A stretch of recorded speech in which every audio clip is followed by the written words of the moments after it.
Hello, everyone. Sorry about the delay.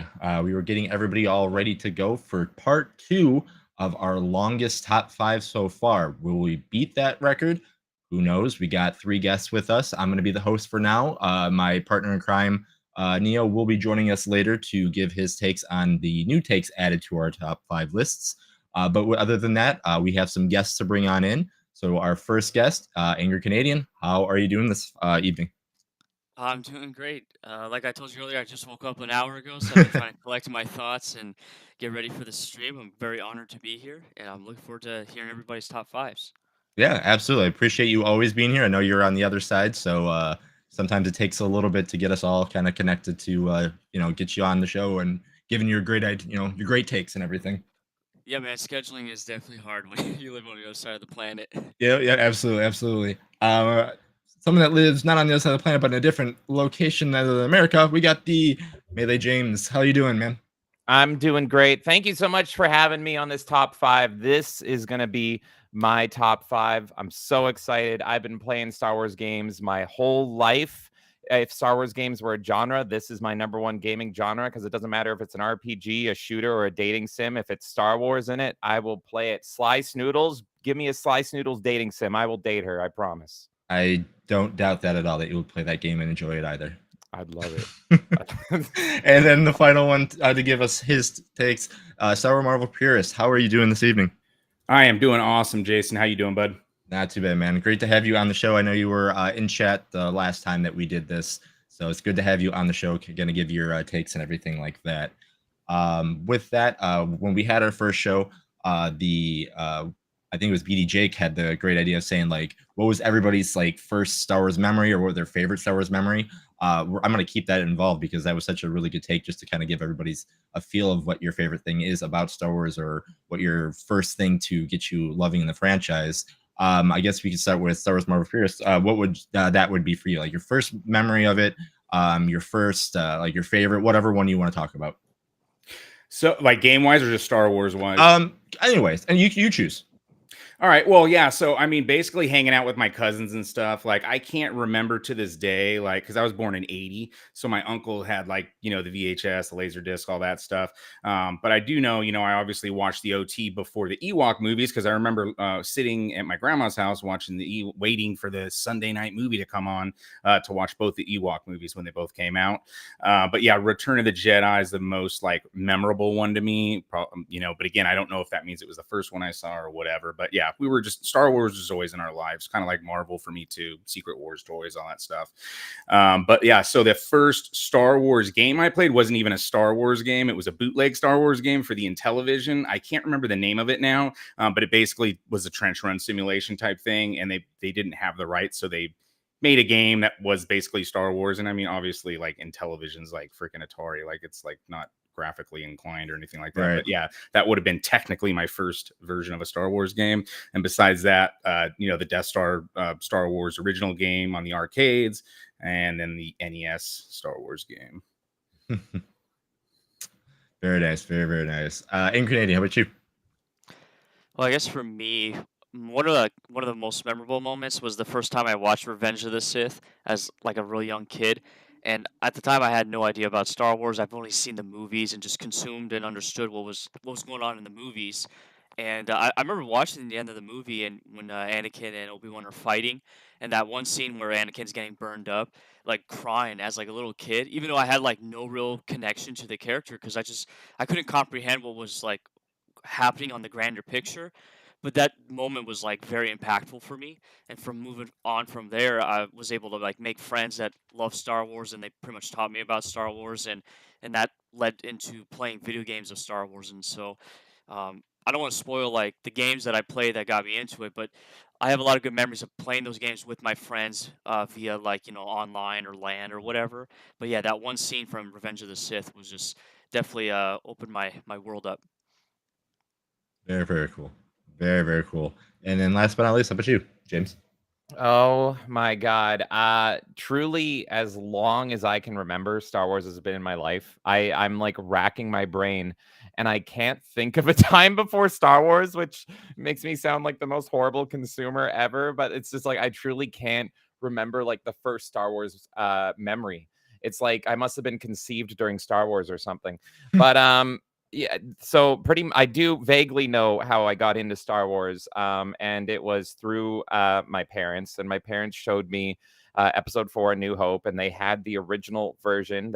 This was before the special editions in the 90s, so I saw Episode 4, A New Hope, and I fell in love, and I was hooked ever since. And that's my favorite Star Wars movies, Episode 4. I know that movie by heart, absolutely love it to death. And then I never actually saw until much later Episode 5 and 6 in the original forms, because it was shortly after that we got like the VHS special editions and all that from the 90s. And so for the longest time, all I knew was Empire and Return of the Jedi in their 90s special edition forms. And in fact, I was so excited as a kid. I was like a kid in Disneyland, except better, especially when you compare it to modern Disney. When they re-released all the Star Wars movies in the theater for the special edition, and I must have been like 4 or 5 years old, so excited. Empire Strikes Back was my favorite one at that point, and we went to go see Empire Strikes Back. And I think this was the first movie I'd ever seen in theaters, ever. And I go and I'm ready, and it opens up with the snow on Hoth and everything's nice and gentle and soft, and I fall asleep. And I fell asleep, and what do I wake up to? And I'm like, no, not the credits. No, I slept through my favorite movie ever at that point. First movie ever, Empire Strikes Back, and I fell asleep through it all. All I got to see in the theater was snow on Hoth, and I was devastated. I'm still devastated to this day. I've still never seen Empire in the theater. Good Lord. So those are kind of my early Star Wars memories. In terms of gaming, I'm like, again, it's kind of a blur. It's between Dark Forces 2 and Empire Strikes Back, but there's such a big time difference on those releases that I do think it is Empire Strikes Back here is probably the first Star Wars game. This is my childhood copy, actually. This is my Super Nintendo. It still looks really great. Didn't get a lot of playtime because I sucked at it. I think most people suck at this one. But yeah, those are. Yeah, I don't know if you suck at those. Those games are just brutally hard. They're awful, and that's one of my first games I ever played. First Star Wars game I ever played, and I was like, oh, I'm terrible at games. But yeah, it was brutal. Never got very far, but that's probably the first Star Wars game I ever played, and that taught me just to be an absolute masochist, because good Lord, those wild Hoth boars just running at your face. So yeah, well, you make me feel a lot better, because I'm like, yeah, I love Star Wars. Yeah, but I don't remember my first, it's like, it's just a weird thing, because a lot of people can pinpoint. It's like, I don't know, man. I just, ever since I could have memories, I remember Star Wars in my life. Right? No, I'm the same way. Like I wish I knew the first time I saw Episode 4, but I just don't. Because I think once I started watching it, it was like, again. Yeah, right. And like when I see a movie, like I'll go to somebody's house and one of the movies will be on, I'll go home and watch the whole saga, 1 through 6. Like that's just what I do. Once you start, you can't stop. Yeah. Yep, exactly, for sure. Oh man. And those games are tough. SNES. Oh yeah, Super Star Wars was a pain in the ass. They make me miserable. Oh god. They definitely do. They definitely do. But with that said, so yeah, this is part 2 of our Star Wars episode. If you want to go watch part 1, you haven't watched it, definitely go watch it. We have some great guests, some great conversation there. Like I said, this is the sequel to the longest top 5 time-wise that we have had. So let's see how this goes here. Myself and the Nia will be here. We already given ours, so you can go check ours there. This is just going to be about the guests. They're going to be added to ours list to see what our new ranking is. And with that being said, our ranking as of right now, we have a tie for 5th spot with Jedi Outcast and Jedi Academy. In 3rd place, we have a tie with Rogue Leader and Shadows of the Empire. Our number 2 is Republic Commando, and our number 1 is Knights of the Old Republic. So we'll see how, if that changes, what changes. I do got the other games too that were mentioned during that stream, so maybe some of those games get some love and they find them finding themselves, in the top 5. Maybe some things get shuffled around. Who knows? But with that being said, we will get to our number 5 on everyone's list. And anybody want to start this off? I'll start. Why not? All right. All right. So precursor to start off with, I suck at this. Contrary to what like Disney Star Wars fans think, I am a hater, wham, all this. I just don't like that Star Wars. I love freaking LucasArts, and I love OG Star Wars. And again, with the movies, like it's so hard to rank the movies, especially and then the games. You know what I'm saying? Like I can easily rank my favorite Star Wars movies, but for me to tell you the Phantom Menace or Attack of the Clones are the worst, like I think they're really great too. So, but yeah, I appreciate you guys having me on because this helps me pin down and actually make a list for everyone because a lot of people have always been asking me this. Yeah, I mean, I wouldn't. So I wouldn't call myself a gamer per se anymore because I've been out of gaming sphere for a while. But again, I've been around since all these first games ever came out. I definitely wasn't a normie up until like my late 20s, early 30s. I was doing like Madden tournaments in Santa Monica. I'd even win some rounds. I dominated people in Mortal Kombat. To this day, when my daughter has friends come over and they're playing whatever the new version of Mortal Kombat is, I drop in, put the smack down real quick, let them know who's boss, and then I take off. Played GoldenEye N64 back when there's 15 people at your house, and if you lose, you got to wait 30-45 minutes before you get to play again. So it stays on. You gotta love those games. So, but yeah, I mean, I consider myself more normie now. But anyways, so let me see. I don't think I give myself enough credit. At number 5, I say, and again, these are my favorites. Like by no means are they going to be, I guess, maybe the best game. Although some of the best games are probably listed in here too. Yeah, don't have to be. Number 5, Revenge of the Sith game for sure, dude. Nice. Multiplayer saber duel mode was freaking just awesome. I think the animations are cool. The combat system was very similar, well, at least the way I remember it, to like the Lord of the Rings games on PS2 back then and stuff. And I loved playing those. And then you had like the combos to help power up, stuff like that. I think the developers were smart in like implementing things from other games that were working. You know what I'm saying? And there's other games, which we'll get to when I get to my honorable mentions, that didn't do that or should have retried and done that, and they probably would have came out a lot better. But yeah, I remember the game being pretty difficult last time I played, if I remember correctly. Now, obviously not that super Star Wars level or anything like that. That's kind of, as games become new, like the newer games tend to become more easy. Back in the day, you had stuff like, Super Star Wars and Battletoads and Ninja Turtles on NES and all that were like nearly impossible to beat. The Syndrala duel was great. Drawling's Apprentice. They had all the different kinds of stuff. You had the bonus missions where you could play as Yoda, Vader, Grievous, and then the alternate endings, freaking awesome too. So, yeah, I was just to say, our guest that was on the first episode definitely wrote that. He goes, "Dark Side ending was great for that." So yeah. We have some people loving those extra endings that were in that game. Yeah, that's a great pick. I absolutely love this game so much. Again, huge, we're all Star Wars nerds here.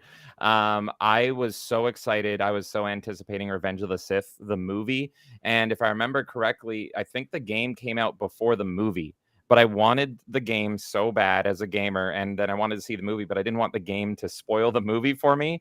But I pre-ordered it because it came with a free theatrical poster of Revenge of the Sith. And I just sat there like Stimpy looking at the red shiny button for like a week or two because I kept it sealed and I'm like, I want to play it. I want to play it so bad, but I don't want it to spoil the movie. And it absolutely does. It does. It tells the whole story of the movie. Video game movies did that back in the day for some reason. Batman Begins also did that. But yeah, that alternate ending was so good. And it was so worth the wait.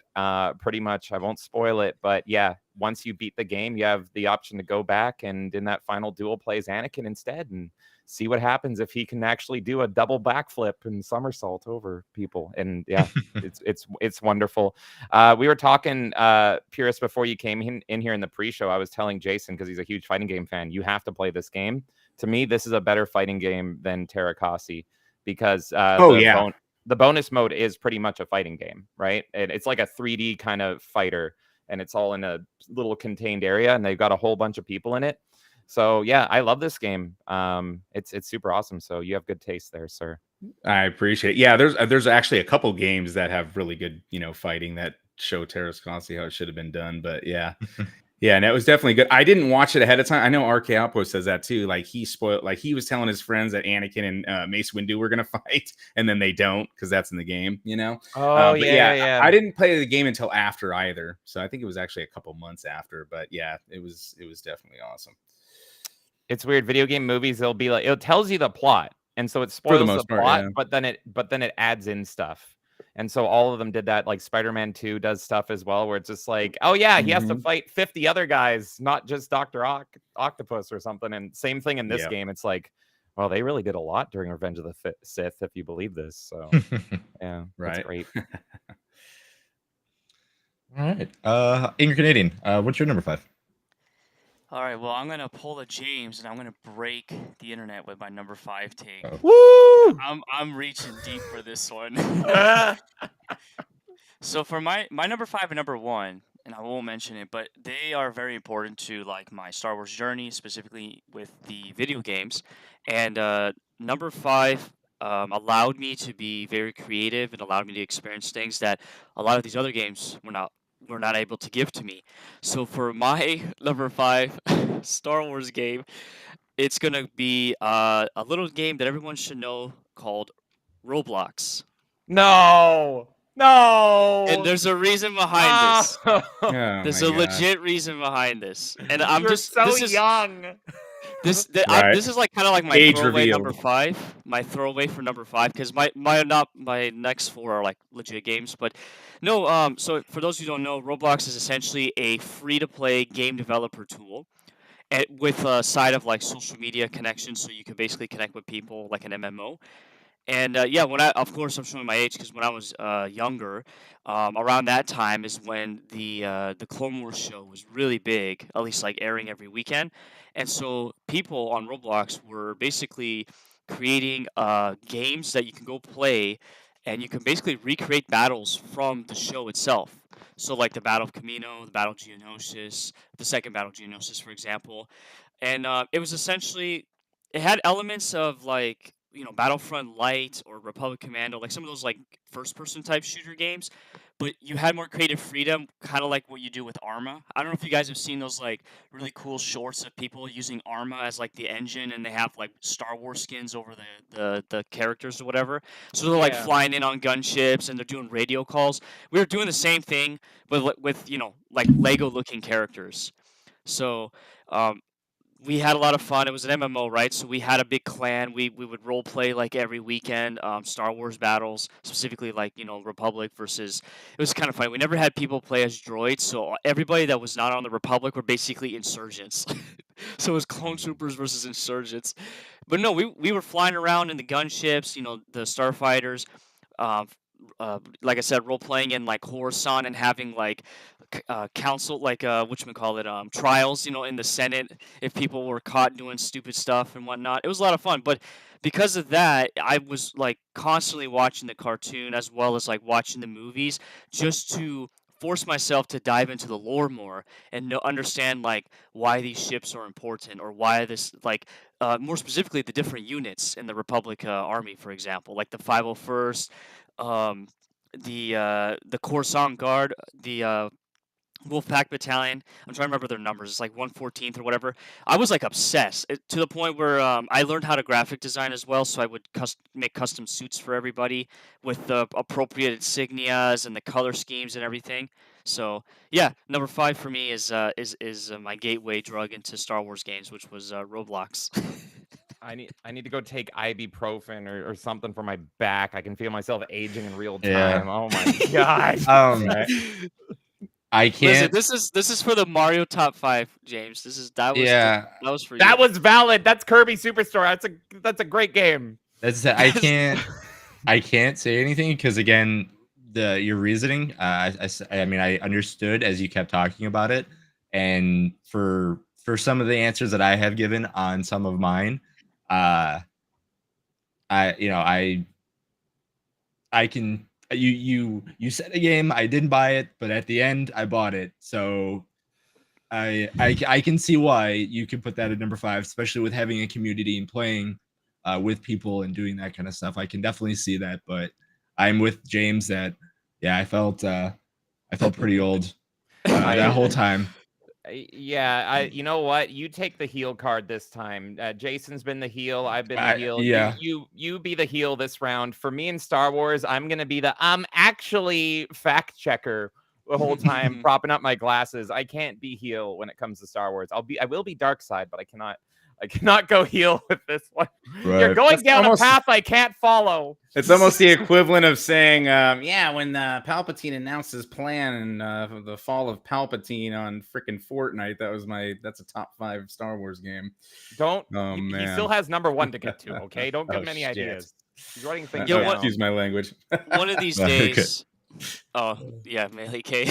See, that was okay. So I had a different number That was 5, but valid. then I was thinking about it. And I was like, no, I'm totally getting revenge on James for like Hey. his ridiculous takes for the top 5 Mario streams. So Kirby Um, Superstar, one of the best Mario games ever. It I mean, counts.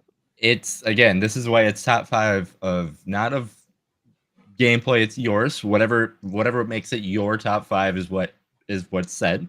That's why like I wasn't on board at first, but then like I said at the very end, it made sense. I mean, any game that you play with friends and has to do with something like that, I mean, it leaves you wanting to learn more about a franchise, learning, play more of the game, and some of the actual little better ones eventually of it. I mean, granted, like my number 1 was Star Wars the arcade game. No one even mentioned that one during for mine. So like, that's what that's what yours is. That's what yours is. That's awesome to hear. Like that's what made you want to continue and learn more and play more of the other games. yeah, Jason's I mean, so it nice. really taught me to just appreciate a lot of the history, especially with extended lore, the books and Yeah. stuff. Because I was like reading Star Wars books after that, and like really diving into it. And it also taught me to how to be a toxic fan and defend like some ridiculous stuff and whatnot. But See, now you're speaking my language. No, I agree though. Like if it gets you into lore, but that's Yeah. what Star Wars is. It's a big multimedia project. That's what people don't get. Like George always planned on like, maybe not specifically how it rolled out, but he wanted it to be multimedia. He was always a big thinker and universe builder, and so that's good that it gets you. There's lore that I just got into that made me go buy a bunch of resource books because at first I was like, I don't really want the research. Like I'm reading books and comics and all that. I'll figure it all out on my own. And then I read Book of Sith and I was like, wow, this is not only like encyclopedic, but it's also simplistic in a way, but to where you can it just fills you with all this information. So I started grabbing all kinds of other source books. So yeah, that's the way to do it, man, for sure. Absolutely. All right. I don't know how you're gonna top that one, James, but No, you're I'm next. not. I'm just not. I take Star Wars too seriously. I can't, but that's fine. I do have some picks, ladies and gentlemen, that will make people mad. Don't worry. I will subvert your expectations just like Ryan Johnson. Don't you worry. But I do have a preface before we get into mine. I did add a special handicap to myself because I'm like, I have to make something fun. Gotta make it interesting. So my personal handicap for this, because I've been a gamer my whole life, I've been a Star Wars fan my whole life, is I'm like, this is going to be really boring if I give my top 5. Really boring. So let's make it interesting.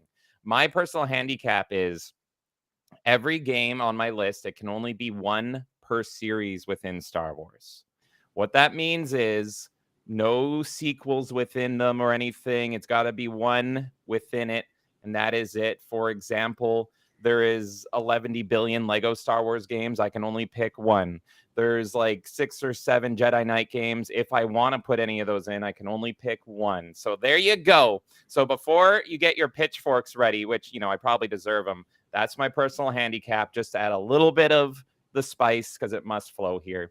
So with that doesn't even apply to my number 5 pick at all because this is an individual. I just thought I'd get that out of the way for the future ones. Makes sense. But yes, this is a standalone. This doesn't have. Oh, wait. No, it does have a sequel that nobody remembers or cares about because it's garbage.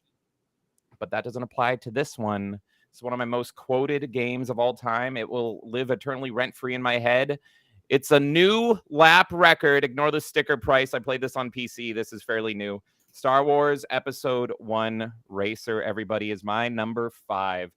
This is, if you exclude kart racers, my legit favorite racing game of all time. Burnout can go Burnout in the depths of hell for all I care. I love Burnout. I'm sorry. But this is my favorite racing game of all time. This is my F-Zero. And my God, as a big Star Wars fan and a big Phantom Menace fan when I was a kid, this was our game. Like imagine being a little wee baby obsessed with Star Wars, obsessed with Phantom Menace, and this is the game you get. You're driving like 800 miles per hour, avoiding sand people back in the day, and it's just incredible. The charm of this game is top notch. I, for some reason, quote Watto from this game all the time. He just mutters like a Yeah, Waddle's the best. yeah, he just mutters around like a greasy old man, just being like, they don't buy. Why nobody buys? Hey. And he just a pumpkin. It's so good. And it's just they let you play as all the characters you only see for a flash of a second in Phantom Menace. I loved it. I love this game. And it did get a sequel called Racer's Revenge, and it is garbage compared to Episode 1 Racer. It doesn't have the same physics. It doesn't have the same punchiness. This game feels raw, and it's tough, and it is absolutely awesome. I recommend it to everybody. Everyone has a different favorite racer from this game, and when you watch Episode 1 again, you get kind of an extra appreciation for the racing segment, because you're like, oh, there's Boris Nass or whatever. Here's this guy that I played as, this forgettable character that's dead in 2 seconds. I won a whole race with him, and now he's just dead in ashes. So yes, love this game. Favorite racing game of all time. F-Zero, you suck in comparison. I'm just kidding. I want a new F-Zero, but I also want a new Episode 1 racer. So did you like the N64 one better than the Dreamcast one, or did you like? I didn't play either of those. I played it on PC, and you know what's funny is a lot of kids on the playground were jealous of me because I had it on PC and I had a joystick that had a throttle on it, and I could map acceleration to the throttle. Sure. And so when they'd come over and play my version, because they were all playing it on N64, I was just like, watch this, flip it, and I'm just top speed immediately, and then all I have to do is control. And they're like, that's cheating. And I'm like, no, I'm like my hero Sebulba. That's it. I've maxed out my pod racer. So I've played the N64 version. Is there differences on the Dreamcast version? I have no idea. The Dreamcast version is the arcade version that Sega made. Okay. So I think Very but different. I can't remember if the PC one was based off of the Dreamcast one or the N64 one. So that's where I'm now. I'm trying to remember if you played. Oh, okay. The PC version is the N64 version. Okay. Just way prettier graphics. Because You they should are definitely- very different games. You should. I would love you to try the Dreamcast one and then tell me which of the two that you like better. They're both named the same game, so you'll be there. They'll be the same name of the game. But I would love for you to check the Dreamcast one to see how you like that one, because I think that one was a little bit more faster and more fun in my opinion. Interesting. Yeah, I've played the arcade one a little bit. It's very different. Like, it's built for arcades. I don't think it has like the whole campaign, if I remember correctly, and all that stuff. But maybe they added that into the Dreamcast version. So Yeah. I'm super curious now. So thank you for that. But yeah, the N64 and the PC version, and now it's ported by Aspire Media on everything. I own it on the Switch. That's all the same one. I'm pretty sure the new Switch version is just the PC version, even more up-resed. More than likely, yeah. Yeah. N64 version was cool, but it's one of the few games like newer 8, like the back end of LucasArts, where the game didn't progress or get better, right? Because that's, especially when we get to some of my other picks, it's series that progress. And this one, yeah, I think you lose some customization and stuff too in the sequel game, and it's just not as good as Episode 1 Racer at all. I want to like do a whole stream of Racer's Revenge because I've never beaten it, whereas I've beaten this one multiple times. It feels clunky. And the thing about Episode 1 Racer, it's about the game feel. It's like you feel like you're in that pod racer, and it's like I could die at any second. Whereas the speed feels real too. Like it does a great job of like making it feel like you're in the sequel. It feels slow and almost like bouncy. The one thing I like about in the sequel is that every single race, once you're dead for good, and so you can actually take out your opponents and then they're gone. And so you can win by that process. And I'm like, that is a great mechanic. So give me a third game that feels like the first one with that revenge mechanic. It was kind of like the Burnout Revenge mechanic on the PS2. I love that. But apart from that, the sequel is awful. It's just awful. Yeah. Anakin going back during the events of Episode 2, just being like, I'm going to be a racer again for no reason. Check this out, Padme. How do you like my moves now? It's like, no, listen, stop. You already have her. You don't need to show off. Yeah, just cut a pear like by making it float or something. That's how you get the girl. God. Anyway, that's my number 5. Well, it's a great way to go ahead. If I can add to it, Pod Racer for me was actually the very first piece of Star Wars media I ever saw, played, touched, and like it consumed. I was probably like 4 or 5 years old, and at that time I had a 64, with Super Mario 64, and my dad, he bought it for me just randomly, and I remember being freaked out by Watto. I couldn't see him, like I didn't know like who was talking, but I could hear the voice, and it definitely creeped me out. So I had the hardest time playing the game. But no, I clearly remember that being the very first piece of Star Wars media. I didn't know it was Star Wars. I just knew it was some weird like alien racing game. And then years later, I found out, oh, okay, this is Star Wars. This is pretty neat. Yeah, I can see that. Like, imagine not knowing Star Wars and you see this, and it's all these like weird, creepy. Because all the racers are creepy and strange. Like they feel very much like when you enter the cantina in Episode 4, and it's supposed to give you this feeling of weird foreign alien everywhere. And it kind of gives you that feeling as well, because like you have the Dracula alien, and then you have the one that looks like a fleshy toad that's like pink skin colored. It's just like, what? Where am I? What is this? So I feel that. Very nice. Very nice. All right. So yeah. On to number 4. Ingrid, do you want to kick us off with number 4? Sure, I'll get the cringe number 4 out of the way. It's not as There's bad as no number cringe. 5. Like I said, this is Well, where I- if I was on the panel, everybody would be ready to with pitchforks for me because my number 4 is always the one they come after me. So you're good. No, I promise you this is the last one, and then I'll get into some real games. No, so for number 4, this is a relatively recent game, and this is a game that I've actually gone back and played through multiple times because I really enjoyed it for what it was.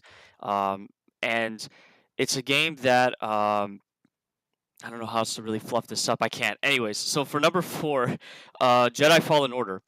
I know that we're stepping into some dangerous territory, especially for a lot of you oldies here.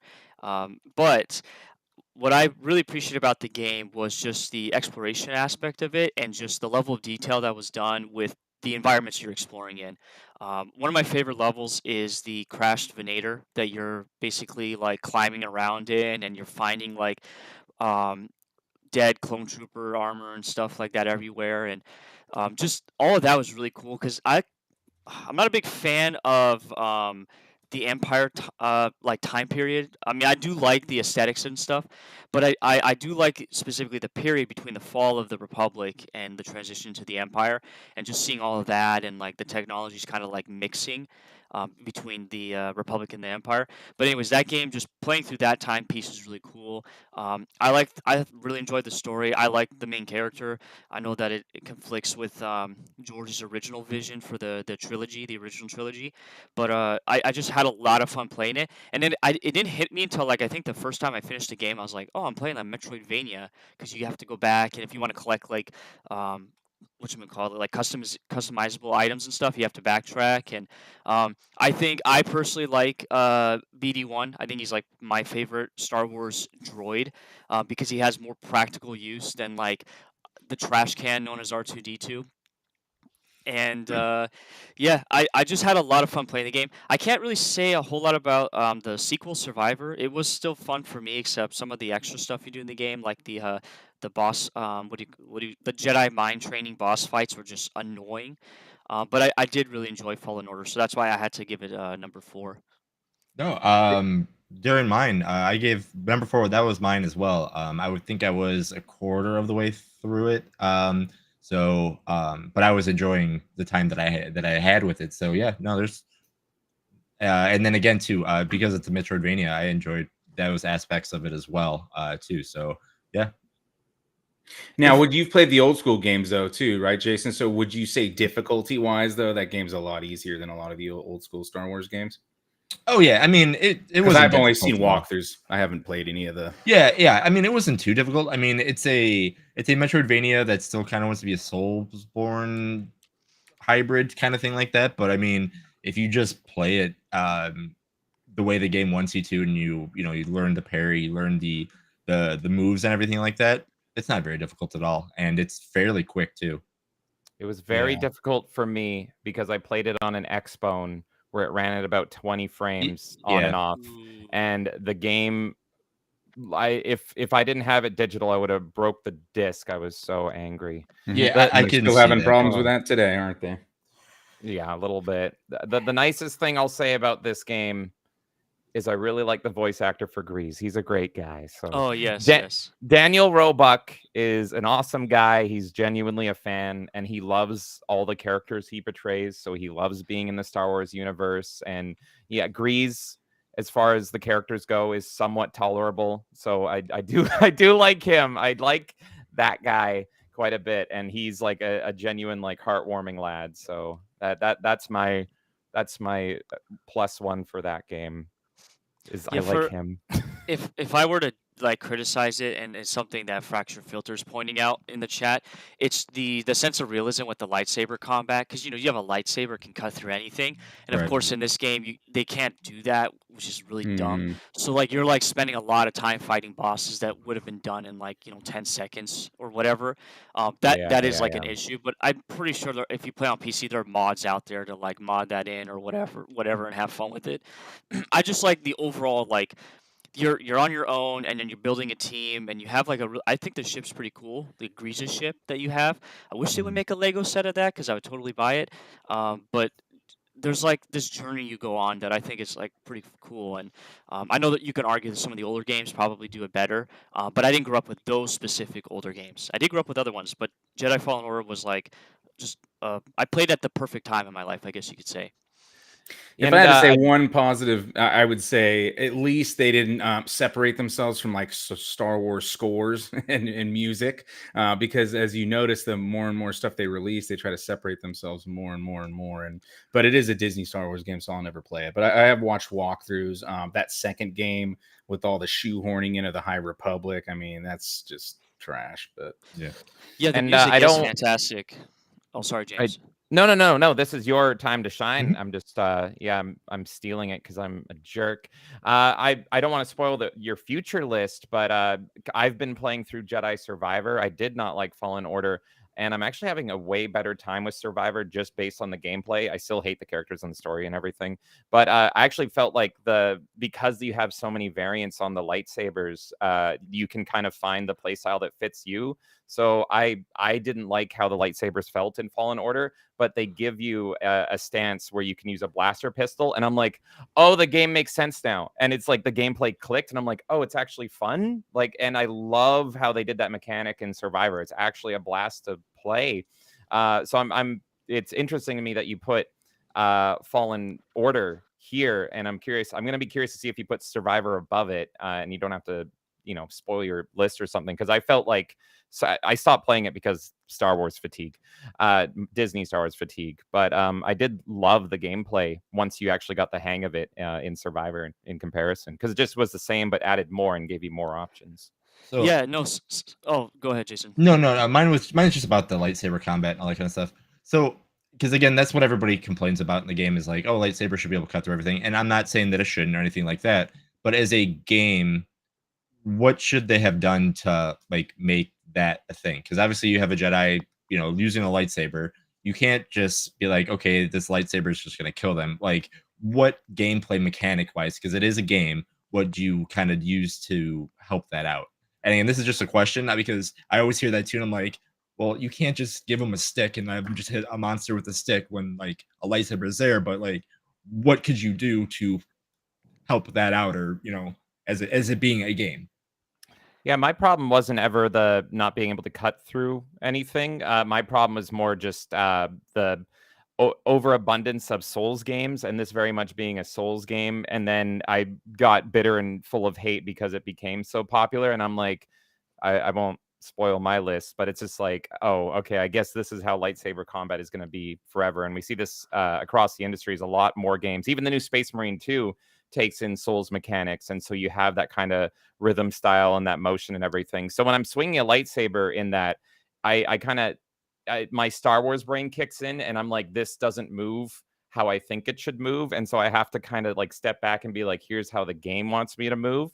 And that's why I just like the sequel way better, because it's like, oh, now I have a blaster, so I can kind of Mhm. play my way. Whereas in the first game, it's like, you're mostly stuck with the double-edged lightsaber, the staff, which is my favorite lightsaber form. And when you think of that, you think of Darth Maul, right? And he's just flying all over the place like crazy.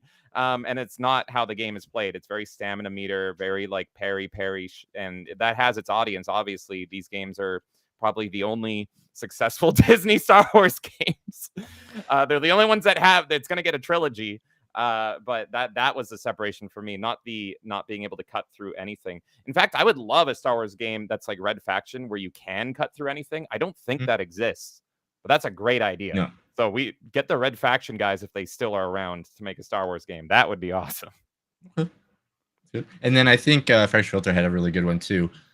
He said pretty much just do what the old devs did, base it off like Bushido Blade, and you just make the enemies just as dangerous as you or to them. So like even if if the enemies are a little bit stronger, that they could kill you on one hit too, or take off a limb or something like that. Just make the enemies that way. And I mean that's a really good idea too. So yeah, like so it's just one of those things is like you gotta treat the property as best you can, but like how can you make it also a video game? Which again is always a difficult thing when you have something with such a long history and such something this way, and you're like, okay, well, can't just go walking in there and just run it and do that kind of stuff. So I mean, I completely understand the criticism and everything that way, but also trying to figure out a common ground to see like, oh, this could have been cool too to try it this way is very interesting to kind of just bring that up when it comes to talking about this kind of stuff. Yeah, absolutely. I see it. Very cool. Well, that Canadian, I'm glad you liked that one too, because like I said, I was just a little quarter to a little bit over, and I was enjoying it just because of the Metroidvania part of it. And so I'm glad that you enjoyed it too. James, on to your number 4. Okay, good. Now it's my turn to make everybody mad. Probably no, I still got more to make people mad. If anything is gonna make people mad, though, it could be this one. Okay, so of course we have to bring up a favorite, and I am surprised, Angry Canadian, this hasn't dominated your list yet, but we're gonna talk Lego Star Wars, but not this Lego Star Wars. No. Here's where I make everybody mad. My number 4 is actually the newest game on my list, Lego Star Wars, The Skywalker Saga. And this game isn't even that old, folks. I think this game came out 2 years ago. This is the latest Lego Star Wars game. And I thought I was going to hate it. I completely wrote this game off. And I had a friend tell me, like, you need to play this game. And I'm so glad I did. I think I spent over like 200 hours in this game. So here's the differences between the other Lego Star Wars games and this game. This game, more than any game on my list, truly any game at all, this is the biggest celebration of Star Wars. This is like a big, hey, Star Wars is this big thing. Let's celebrate it. It's almost like a farewell to Star Wars in a lot of ways, because it did come out. It did come out at a downturn, and it does this love and the celebration so well. It's also an open world game, so suck it, Outlaws. The open world aspect of it is excellent. This is kind of even more open world than like Mass Effect. You literally have the entire Star Wars galaxy. You can play any ship you want, any ship from all the movies, and any character you want that you've ever dreamed of. And you can fly from galaxy to galaxy, or not galaxy, system to system, and ship planet to planet, land on that planet. The planets have multiple areas. It's truly more open world than Outlaws is, and it's amazing. I just highly recommend everybody plays this game. I've recommended it a lot. A lot of people don't like it and they immediately disregard it because it is in the Disney Star Wars era. But here's the thing. Does it have 7 through 9 as episodes? Yes. You don't have to play them, though. They are segregated off on their own planets. You don't have to visit Canto Bight. You don't have to go to the little island where Luke is drinking blue milk and it's all weird. You can literally ignore them. I 100%ed the game, and I will admit the 7 through 9 parts, they took me a long time to get through. They were rough. But playing through 1 through 6 was like the first time I felt joy with Star Wars since Disney bought it. It's incredible. There is so much charm, and there's so much love and so much care put into this game, especially for the prequel fans, because this team has been doing prequel games since, I mean, this is the first one, right? This one. And I love this one. This is a tough one to beat. So I just recommend this game to everybody. If you're a Star Wars fan, you got to play it. It will put a smile on your face. There's like hundreds of side missions. I think there's like 700 side missions. It's crazy. And they're all full of Easter eggs for all you nerds and all you Star Wars geeks. Like, there is so much lore and trivia packed in there that only the biggest of Star Wars nerds will actually get and understand. And it is so wonderful. Like, you can tell these people are really fans of the source material. So yes, I know it does acknowledge the existence of 7 through 9, but I promise you, you can 100% ignore that content. You can just play through 1 through 6 and then don't land on Canto Bight and all that stuff. It is a absolutely incredible game. It was my game of the year it came out, and it's got pretty much every single Star Wars character and every single ship in it from 1 through 6 just packed in there. It's a big, huge labor of love. Go watch that opening, just the opening cinematic to the game. If that doesn't make you feel something special and magical, like they get Star Wars, like nothing will. It really is a real big love letter, and it's my number one game that is a love letter to Star Wars. So there you go. That was my number 2. When I did Nice. my top 5. I can't say any more about it. Yeah, like it had great.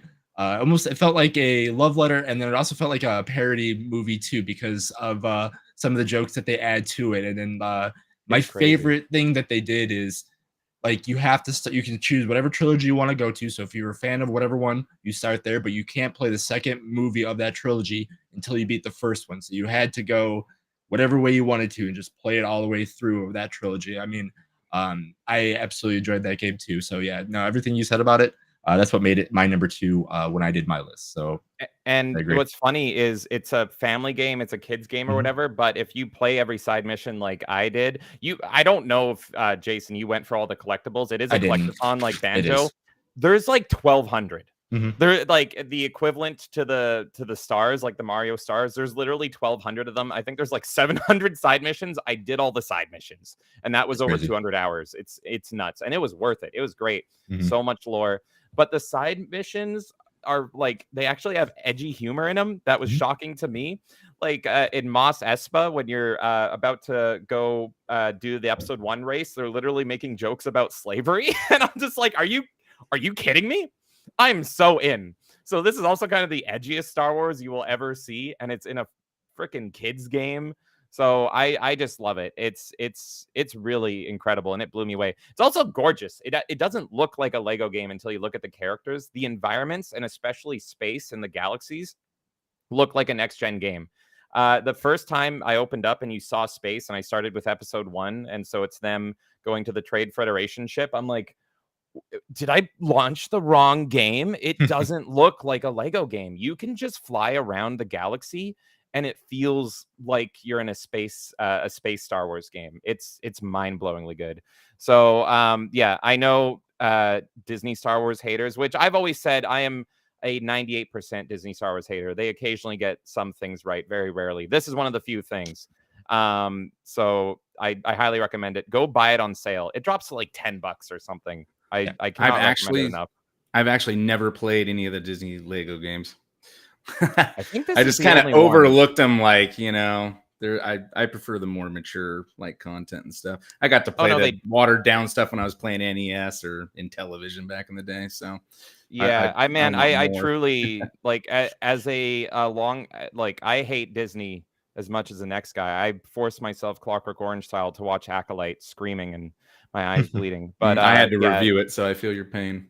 yeah, but I truly, if you just play through 1 through 6, I think you would love it. Like I've heard really a lot of understand those people movies praising those games, though. Yeah, a lot of my friends, a lot of people in different Discord servers and stuff. I just never got around to it.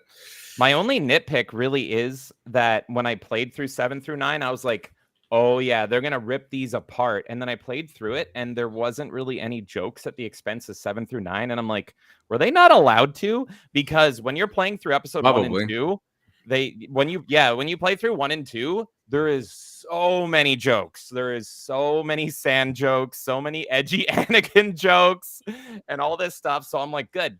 Time to rip up the sequels, and they are kind of done very straight line and vanilla. And I'm like, oh, okay, maybe they got the word. In fact, the one comedy bit I remember is actually the Mary Poppins part with Leia in Last Jedi. So it's like they couldn't help but that's not unavoidable. dig at that one. Yeah, it's like, how do you not? But yeah, apart from that, it's such a freaking good game.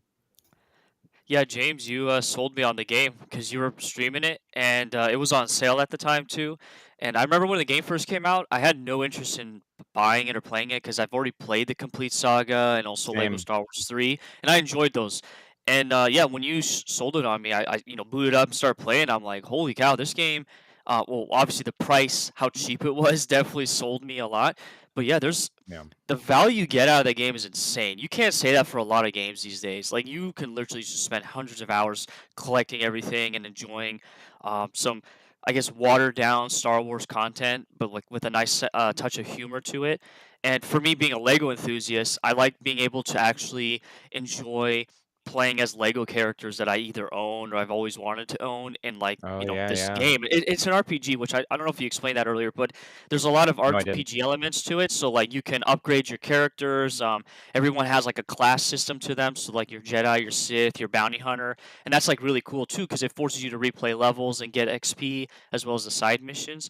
Um, I will say the voice acting makes like moments with Jar Jar even funnier in this game than Yes. it did with the complete saga because he's like talking, right, and so you get to hear all this like nonsense, and which it's cool because they brought the voice actors from the Clone Wars show to do basically like everyone's Clone Wars role in the game itself.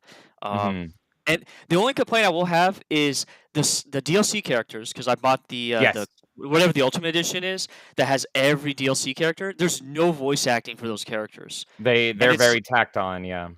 yeah, and it's like because it would have been amazing to have. I always never remember how to say his name. Um, Clone Trooper guy, main guy, from the Rex? movies. Well, no, no, no. Oh. The real actor. Oh, I don't know. Tamira Morris. Yeah, Blah, to blah. Morrison.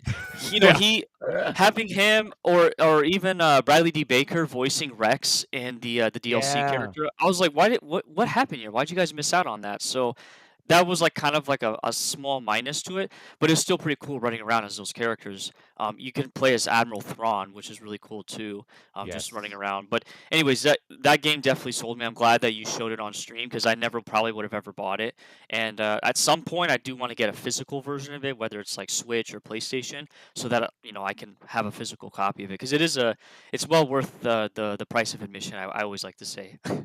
Yeah, I mean, God, I bought it full price and I still don't regret it, though I am a little bitter that everyone I sold it on bought it for like under $10, but I'm glad, man. And yeah, I think I got about half of the jiggies or sprites or whatever you want to call them. And again, like over 200 hours. It's insane. It's just the amount of content in there is absolutely ridiculous. It's really the essential, it's kind of the essential Star Wars game for fans of the films specifically. It's crazy. And yeah, I agree.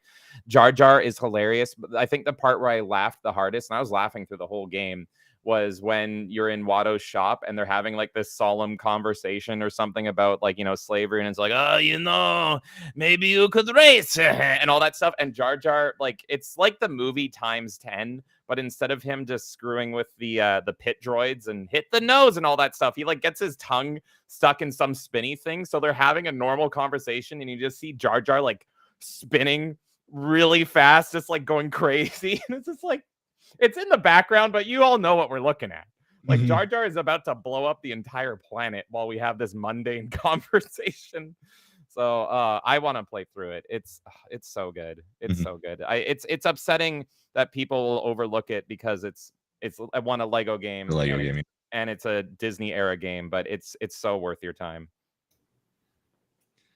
I agree. I 100% agree. All right. Pierce, your number 4. All right, so now this is when the chat will get upset with me.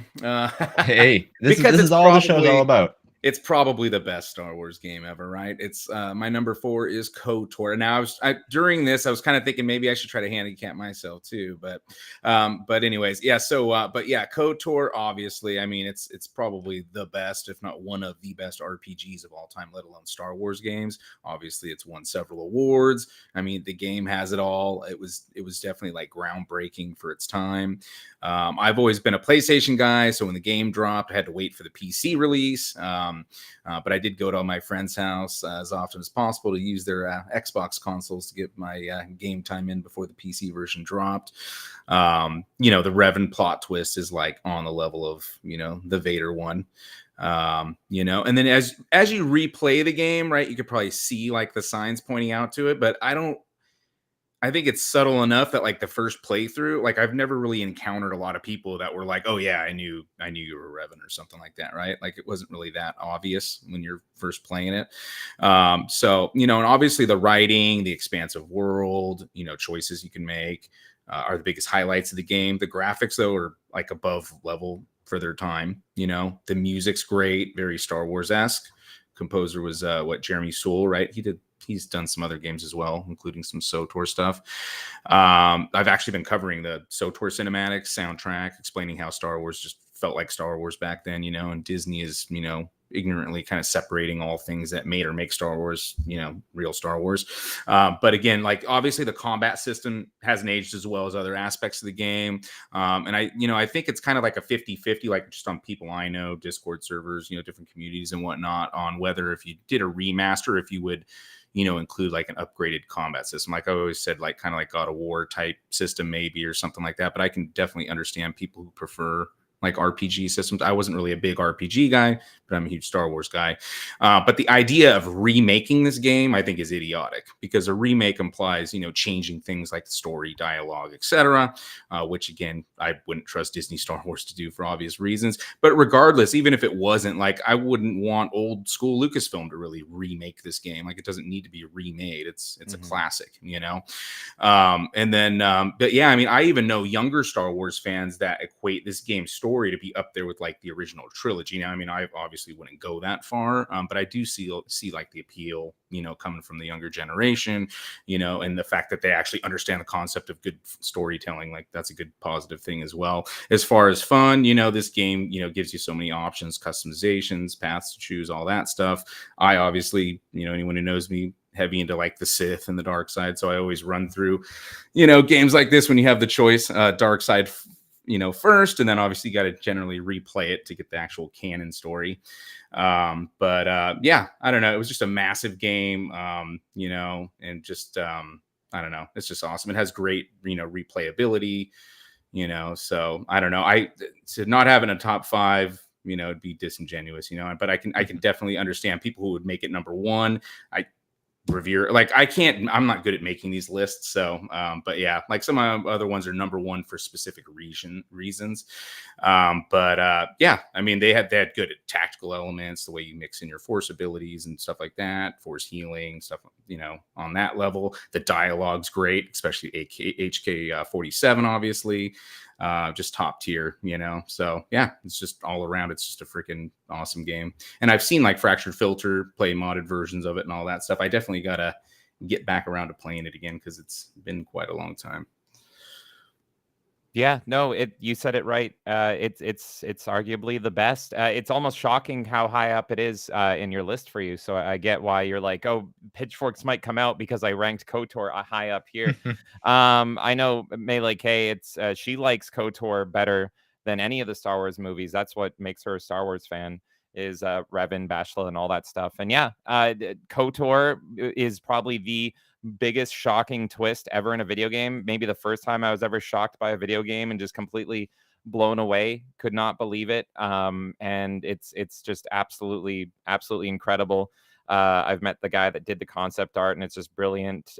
He designed HK47. Like, pretty much he told me that you design something, someone tells you what something's supposed to look like, you draw it, and then they give you notes to like refine it and do that. And he said for HK47, that's the first time in his career that he never got notes. It was perfect right off the bat. And all they told him was evil C-3PO. That's what, draw us an evil C-3PO. That's what we got. And then he did it, and they're like, all right, that's perfect. And that was the flawless HK47. Which is why I was surprised. I got to hear more from Angry Canadian, because he said BD-8's the best droid. And I said in chat, I'm like, HK? Whoa. Everyone loves HK. Come on, that's everyone's favorite droid. Sure. That little murderous jerk. But yeah, I mean, there's other droids I love as well, like Chopper. But yeah, HK is just wonderful. The companions are wonderful, unless their names are Karth. It's just such a wonderful game. And I usually say that I hate the intro, but the buildup of that intro, because you're there on Taris for so long, and that twist is kind of overshadowed by the major twist. But that twist where you were on this planet for so long, and you got to know the people there and everything, and spoiler alert, but hey, we already spoiled the biggest spoiler in the history of video games. They just one-shot the freaking planet, and it's just like, oh, all those people I knew, everything that was there, just gone. Now, I'm also a Sith respecter, so I tried killing all those people, but Malik beat me to it, and that makes me really mad. So yeah, love this game. There is still things, I've played this game so many times, and there's still things I've never done because I always do a dark side run. So I don't know how Juhani or whatever her name is, the cat girl, because I kill her the second I see her. Never had her in my party.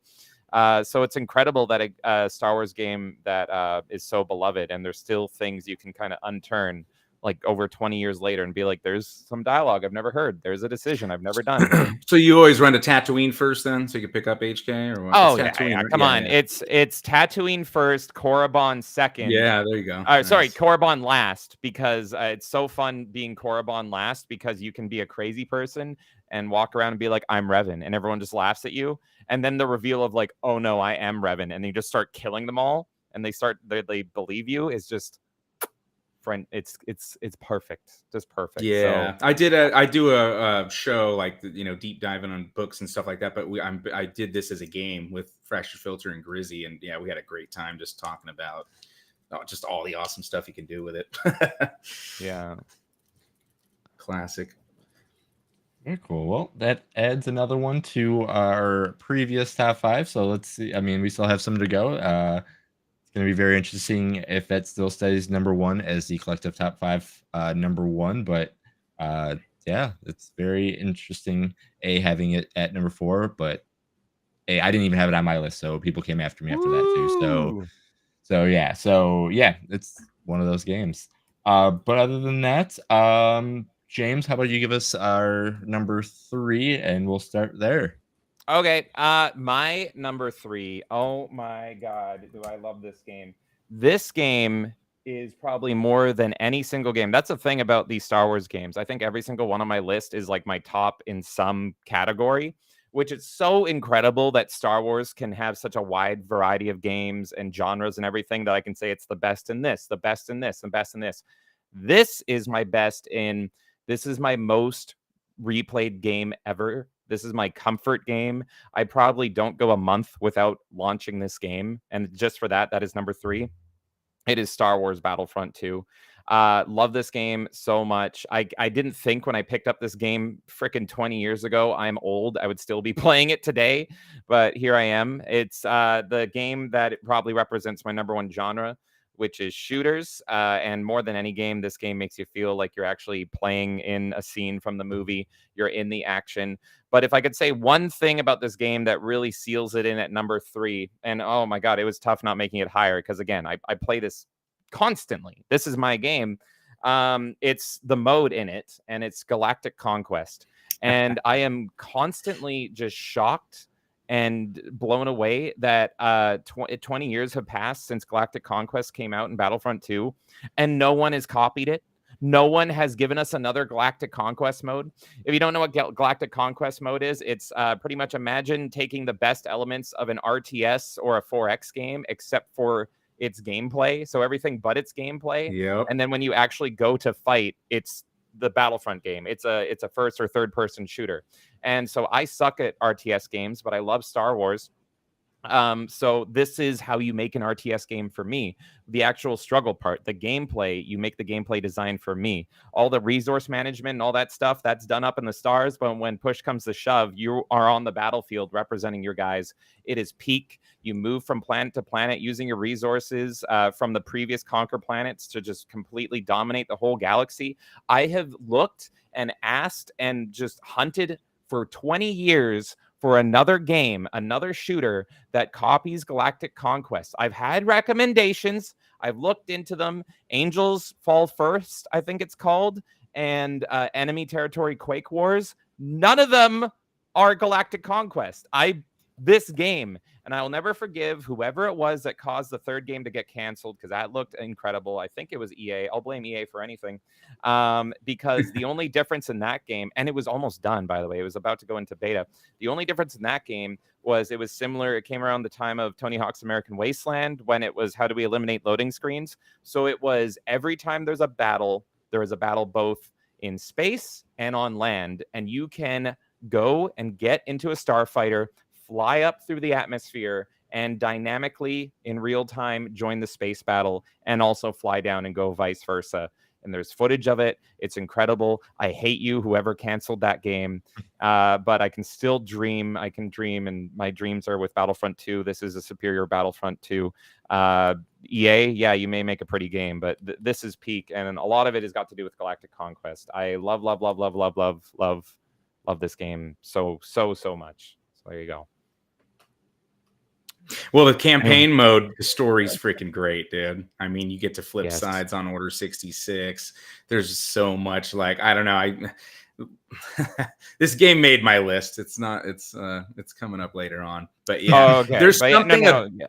I don't know if I'm supposed to spoil that or not, but there's something Yeah, about you're this all right. game that, like, people can't put their finger on it, right? It's just because I hear this from everybody. Like, people are just like, Battlefront 2, like, you can't explain why it's so good, but it is. And a lot of it does, though, fall to that, to the game mode, the Galactic Conquest, because it is awesome. And they haven't done it, like, it's surprising. It's like idiotic that, again, like, you had the Revenge of the Sith game where they're borrowing elements from, like, the Lord of the Rings games and I'm sure other games and stuff. But, like, it's just like in the movie industry or anywhere, usually you want to copy things that work. And for some reason, like, that was never done, because I'd never really got into Star Wars Galaxies, because I'm just not like, it's like a full on, but that's kind of like RTS style too, right? If I remember correctly, or no? Empire at War is the main Star Wars. Yeah, RTS Galaxy is the MMO, right? Yeah. It's an MMO, yeah. So Yeah. I didn't really get into that either, but yeah, Empire at War then is the one I'm thinking about.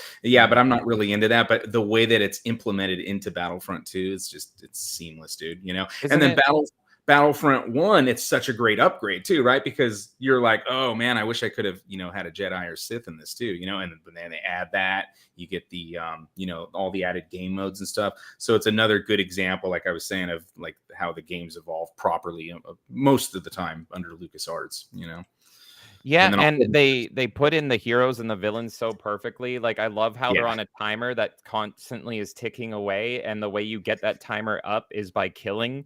And so as soon as you spawn in, you're just like, it's murder time. It's just everything in the game is, if I can put it into words, it's just made to be addictive. Everything is just perfectly addictive. The campaign, you mentioned the campaign, it's also awesome just because it has the over narration, the very somber narration from the clones from their perspective, and they're telling kind of a quiet tale amongst themselves. And this is pre-Clone Wars, as in the CGI Clone Wars. And I know this is always a heated topic, but this is before the brainwashing chip retcon. So this is interesting because they do the inner monologue and they're like, we're fighting alongside these Jedi and we respect them, but we all know one day we're going to have to shoot them in the back, and we're not sure if we're happy about that. And I'm like, that is so interesting. And the way it tells it through like an internal war monologue is really incredible. And I almost feel like the campaign is a tacked on extra to this game. There's just so many little things in this package. So I hear that and I'm like, I kind of want a full-fledged game focusing on that, but they never will, right? I mean, this was retconned by George Lucas and Dave Filoni before even Disney, so they will never touch that lore again. It's retconned into the dirt. Well, the thing is, doesn't the lore work so much better than, hey, there's a switch we pull and everybody's just mindlessly follows? Like, yeah, I'm sure lots of people on top would like that philosophy to work, but it is more when you have that moral ambiguity. It makes it so much more. And then you have like the Republic Commando game and the Republic Commando books, and you get into more in depth on the clones and stuff. That's why I don't understand people that think the cloning chip thing and all that's like good and stuff. They had so much other ground built on the other stuff, and I give props to. I don't love. I like her Legacy of the Force books, but Karen Traviss, like, I'm not a huge fan of her writing style as much, but her Legacy books are definitely the best.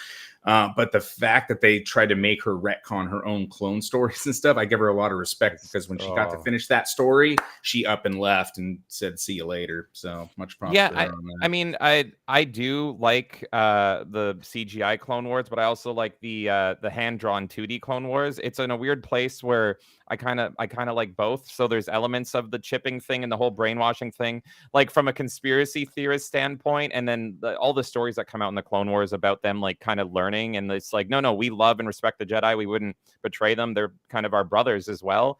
I think that stuff is great. But then on the flip side, I also like this stuff where they're more I guess complicit, and they are just following orders, and they know they have to Yep. kill them one day. So I kind of it's a weird place to be in, because I actually like both stories. But it's just a shame because this is one that's been lost. It's like, can't we just acknowledge that it's Star Wars has been mishandled, and it's had too many fingers in its pie, and there's some good and some bad from all of it, and it's just like it's a freaking mess, folks. Let's just choose our own adventure at this point, because I do. Well, if you separate TCW into Disney continuity, then it works fine, because the TCW retcons endless amounts of the EU. So if you actually just separate it and say, hey, because they're continuing on with that universe anyways, right? They love all those stories. They try to include lots of those characters like Ahsoka and put her in everything. So if you just push TCW into the Disney canon only and remove it from the expanded universe, then everything's seamless. It is this weird, like, kind of puberty thing. It was the branch into Disney. So it's in a really tough spot, because I like a lot of what it does, but then it also retcons a lot of what I liked. So I don't know. It's tough, but definitely the 501st campaign, and just the turmoil that the clones go through, and just the internal battle of, like, we do not want to kill these Jedi necessarily, but it's our orders and all that stuff. It's really great, and I'd love to see that fleshed out one day, and it never will. So anyway, if you haven't played it for some reason, you get to see a little lost piece of Star Wars lore that they will never acknowledge exists, with the best thing ever. So I love this game so much. Oh my god, it's perfect. I could talk about it nonstop. I could play it nonstop. I'm old and I'm still playing it. But yeah, Makes it on the list, man. Yeah. Yeah, Purist. How about your number 3? Are we on Angry Canadian or no? You already did your 4?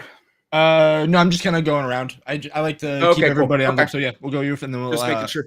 Yeah. My number 3 is gonna be Jedi Knight, Jedi Academy. Jaden Core is a badass, but yeah, no, this game, like, similar to KOTOR 2, you got a short development time between this and Outcast, right? Because Outcast came out first. So it's pretty amazing how good the game is. Like, I mean, I think, like I said, thematic with my picks, second or third iterations of games that should have gotten better did. They did do, I would say maybe Outcast is a little harder, because they did have more like of the puzzle aspects and stuff like that. This one's kind of more arcade-ish in the sense that, you pretty much have your lightsaber from the get-go. And, but besides that, like, they embrace like what the game was and what they did good with the game. And but at the same time, it's not like, I think Fractured Filter was saying it in the comments too, it's not on that Force Unleashed level, where it's like super OP. Like, it is, but to a certain degree, you know what I'm saying? Like, they still kind of keep that in mind with the game. But yeah, it was awesome, dude. It really like amped up the use of the Force abilities, and we had the dismemberments. And what was awesome was it was rated T for teen, right? So, I was already in my 20s, but I mean, for other people playing, I'm sure that was probably pretty cool. Obviously don't have blood, like massive blood and all that stuff, but yeah, so they kind of abandoned the hybrid shooter philosophy of the game to a degree. Like, I mean, obviously you're still using the the guns and all that stuff, or the blasters, but yeah, they really made it more about lightsabers more than anything. I love lightsabers. I love the dark side. This game has multiple endings as well. So and then you have like some of the Tales of the Jedi lore in here and whatnot, and yeah, it's freaking cool. And then yeah, you also have the modded Star Wars movie battles, right? And that's another just like, it's right up there with like Revenge of the Sith, right? They both do the fighting right. So I was kind of late on this one too, because similar to like KOTOR, I didn't have a Xbox, but once KOTOR 2 came out and this, I finally like cracked and went and bought one. But yeah, I mean, I'm probably going to end up doing community streams on this game at some point, and just having everybody, go to town and kill each other. I might have to join for that. I mean, the Jedi Knight series is just absolutely phenomenal, and Jedi Academy is incredible. But yeah, I've never played the movie battles actually, even though I love this game. How is the movie battles? Because I know it changes up the gameplay, but I always played Jedi Academy and all the games, Jedi Outcast as well on Xbox with a controller. And I know Jedi Academy on PC, it's hard to get it 1-to-1 with that controller. It never really works well. How's it going, Neo? Hey, what a perfect time to join on the best Star Wars game of all time. Ah, look at that. I'm earning his good graces, huh? Awesome. Yes, you are. And putting it over KOTOR, KOTOR wasn't even on my list either. So, oh my God. Jason and I are on board with that. Not that it's a bad game. It's not great story, just not my type of game. Jedi Academy and Jedi Outcast do. There's no other game that feels slicing and dicing time, bro. You know, no other game makes you feel as much as a Jedi as those games do. Yep, and the dark side ending stuff's cool too. Marcus Ragnos. Yeah. What Filter said a moment ago, he put a few more things in, but yeah, perfectly encapsulated what I always say is that the gameplay in Academy is better, but the story in Outcast is better. Yeah. But the gameplay over in Academy is like significantly better than, but I wouldn't say that the story's a mild drop off. Yeah, it's not like it's not that big of a difference. Yeah. So no, Rosh really does pull it down to be the most insufferable character ever, unless you include Disney Star Wars. But yeah, I mean, he makes Jar Jar Binks look like he's husband material, in my opinion. I wish I could starve him to death on an empty planet with a sandworm or something. I hate that guy, but I do love the game. So now I know to hit Nerdy Neo up when we do live streams then, right, on this game. Yeah. I played Jedi. So the Jedi. Oh, and one other thing, James, thumbs up because your handicap is the exact same handicap I always give myself as well for top 5. If it's something that spreads multiple genres or something, I always pick one from each, so I don't have like 3 from the same series of games. So good on you for that. Well, it just made sense for me because it's just like, man, I've played like probably 50 Star Wars video games in my life. So, but hey, on that note, I did make my list as if I ignored that handicap. So if you guys are mad at me in the chat, if anyone's mad at me in the chat, maybe you'll like my unfiltered list. I'll give it at the end. But like I said, it's pretty boring. It's pretty boring. I think this one's way more interesting. Yeah, and I was trying to on the fly do it, but yeah, there's just too. I would have to think about it too. I'm like I said, too many Star Wars games. I just like too much good Star Wars. So yeah, but good to finally be on a panel with you, Purist. I'm glad we finally got a chance to connect. Yeah, hell yeah, man. And I'm ignoring this guy down here who every time he talks about Star Wars, I don't know why we're still friends. No, Angry Canadian has great taste. He's just young. And I'm the weird centrist because a lot of what Angry Canadian likes about Star Wars, I do too. That's the thing. That's what I was trying to say with Battlefront 2. It's just like, yeah, I like the old clone lore. But man, the Clone Wars episodes are so freaking good. And it's so like heart-wrenching when they're like, I know that I'm going to like lose my mind and I can't help it. And I'm just gonna, go brainwash mode and kill all these people that I love and respect. It's like the best stuff of the entire show. So it's hard to say that I am completely one way when there's so much good content the other way. So I don't know. Call me a dirty fence sitter, just like I am with cookies. No, this is why we like you, because you're great. You bridge the gap between toxic fans and not toxic fans. I'm bringing everyone together. I almost swore, but I do hate Disney so much. My God, I'm on a Star Wars break. Like I am playing through Jedi Survivor, and I actually liked Jedi Survivor. I was enjoying it. Like, I wasn't enjoying the story, but the gameplay was fun. And I'm like, I just can't look at Deborah Wilson anymore, folks. I need a break. I would say you deserve a break, but all of your pain is self-inflicted, so I have no sympathy. It's true. It's true. But what's up, Canadian? Good to see you, buddy. What's up, man? To be fair, I did give Disney Star Wars a chance too, even though I knew it was going to end up being trash. Like I read like 10 of their books, because what did they do? They baited us with a bunch of EU authors out the gate, So I did give a chance. So it's a fair opinion of mine as well. I like continuity and lore, and I don't care who changes it. Like on the Marvel side, like X-Men, once they rebooted X-Men, like I don't care how much I like Grant Morrison's other stuff. You can't just do that and upend all that continuity and just expect everyone to be cool with it. Like it's just not legit storytelling. So quick question: the Disney Thrawn book, is that good? Because I heard it was good, and that's Timothy. That's not one of the ones I read. I'm actually not that big of a Timothy Zahn fan. Now I always recommend. Wow. I always recommend people read the Heir to the Empire trilogy. I actually think the Thrawn duology is like on the same level, if not maybe a little bit better. But yeah, that's one of the Disney ones I didn't get. I got into that's like the one book I hear is recommended. Everyone's like, Disney sucks, but this book. So They're really good, James. Are they? Okay. Yeah, you should read them. Go get right on that.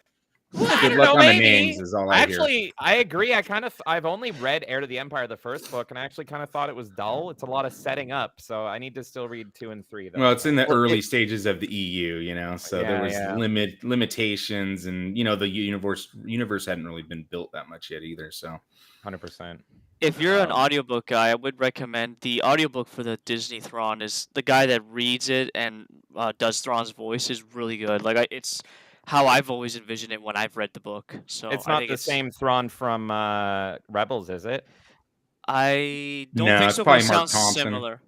I don't remember that. Yeah, I don't know who the narrator is, but it sounds really close. Like the way he speaks. Yeah. Thank you, man. No, I appreciate that. I'm usually too stupid for audiobooks. I tried listening to 40K audiobooks, and I was like, I can't keep up with you. So, but maybe. I actually like physical books because I can read it slow and use my finger like a jackass. But yeah. Anyway, like the opposite of Paul. He's like, I'm too dumb for books, so I need to listen to them. Yeah, me and Paul we're too stupid for one thing or the other, and we meet in the middle, apparently. I'm too stupid for audiobooks, honestly. I'm not going to do any Disney Star Wars books, but I did play Fallen Order, and I did enjoy it for the most part. It didn't make my list, but it's the closest thing we've gotten to Jedi Outcast / Academy since those came out. And it's a Metroidvania, so that was definitely a +1 in my book. I've not played Survivor yet, but I am going to at some point. I dig it. I dig the gameplay at least. Yeah. Filter, saying Kanan and Hera just more rip-offs of Kyle Katarn and Janowars. It's weird. Okay, is this just a Star Wars conversation? We can just talk Star Wars. Again, here's my fence sitting. I acknowledge that Kanan is just a mediocre Kyle Katarn, but he is a pretty darn good mediocre Kyle Katarn. Am I right? You know what I mean? It's he did like sacrifice himself. Did Kyle do that? It's like I love Cassian Andor is a cucked Kyle Katarn. I mean, they're like recycling that a lot. Kyle's a steak, but Kanan is like a really good burger. That's like the analogy. I don't know how to put it. It's just like, James, you weren't on our top 5 favorite Star Wars characters, so maybe we need to revisit that one as well. I was thinking about that. Maybe I can come up with that. It's I feel like my list will be too predictable, but who knows? Maybe we'll find out what the future holds. Fractured, I'm agreeing with you. I like Kyle the best. I can like 2 things at the same time. Damn it. Anyway, sorry, I'm swearing. And also, hello, Jason, my co-host. I hadn't said hi yet. So thanks for kicking us off while work ran long. Good. So I hopped in right after I got off work. That's where I said hi. And then I started it over at ×2. So I caught up everything that I missed in between. So yeah, this guy and his freaking Roblox take. What the heck is that? Listen, man, I appreciate it. You just had to have been there, all right? You have to be about 50 years younger, and then you'll agree with him. But I like Kay's comment in the chat earlier. She's like, I was pissed at Angry Canadian until I realized it was for getting back at James with his Mario take for what was it, Kirby or something? Yeah, Kirby Superstar is one of the best Mario games ever. Yeah, so I'm kind of with you on that one too, Kay. But so. All right, where are we at? Since I have not been taking notes. So we're at our number 3, and Angry Canadian's going to finish us off with his number 3 right now. Yes, so for my final 3 games, they all pretty much came to my life around the same time, so it was a little bit tricky to decide, I guess, how to rank them, but I felt pretty comfortable with what I decided. And so for number 3, this to this day is the only RTS game I'll really play, and that is Empire at War / Forces of Corruption. Oh, yeah. I can't really get into any other RTS game. I've tried Galactic Battlegrounds. It's basically a ripoff of Age of Empires 1 or 2. It's The menus super for that, dated. yeah, the menus. I was trying to play it. I wanted to enjoy it. But the menu and the navigation, everything looks like crap in that game. So, I think Empire at War is definitely a better RTS. And so it's funny. There's a whole story to that game. There's like a campaign mode and everything, and of course there's Galactic Conquest, James, which is like really cool. Mhm. But I never played the campaign. I don't know why. I always did instant action space battles because the space battles for that game was awesome. And the Galactic Conquest was tough, particularly Forces of Corruption, because the third faction. So in the first game, Empire War, you obviously played Rebels versus the Empire, and then in Forces of Corruption, they decided to add the third party, which is the Consortium, and that team was like super broken. I mean, they had like all the best tech. All the best stats, like for their like buffing their units and everything. They were, and in the Galactic Conquest, they had this weird mechanic where I think it's similar to probably somebody told me StarCraft, where like they can corrupt planets over time, and then they can just start like stealing your money and destroying buildings to sabotage. And there's like no way of like, at least to my knowledge, to defeat them, to prevent them from doing that.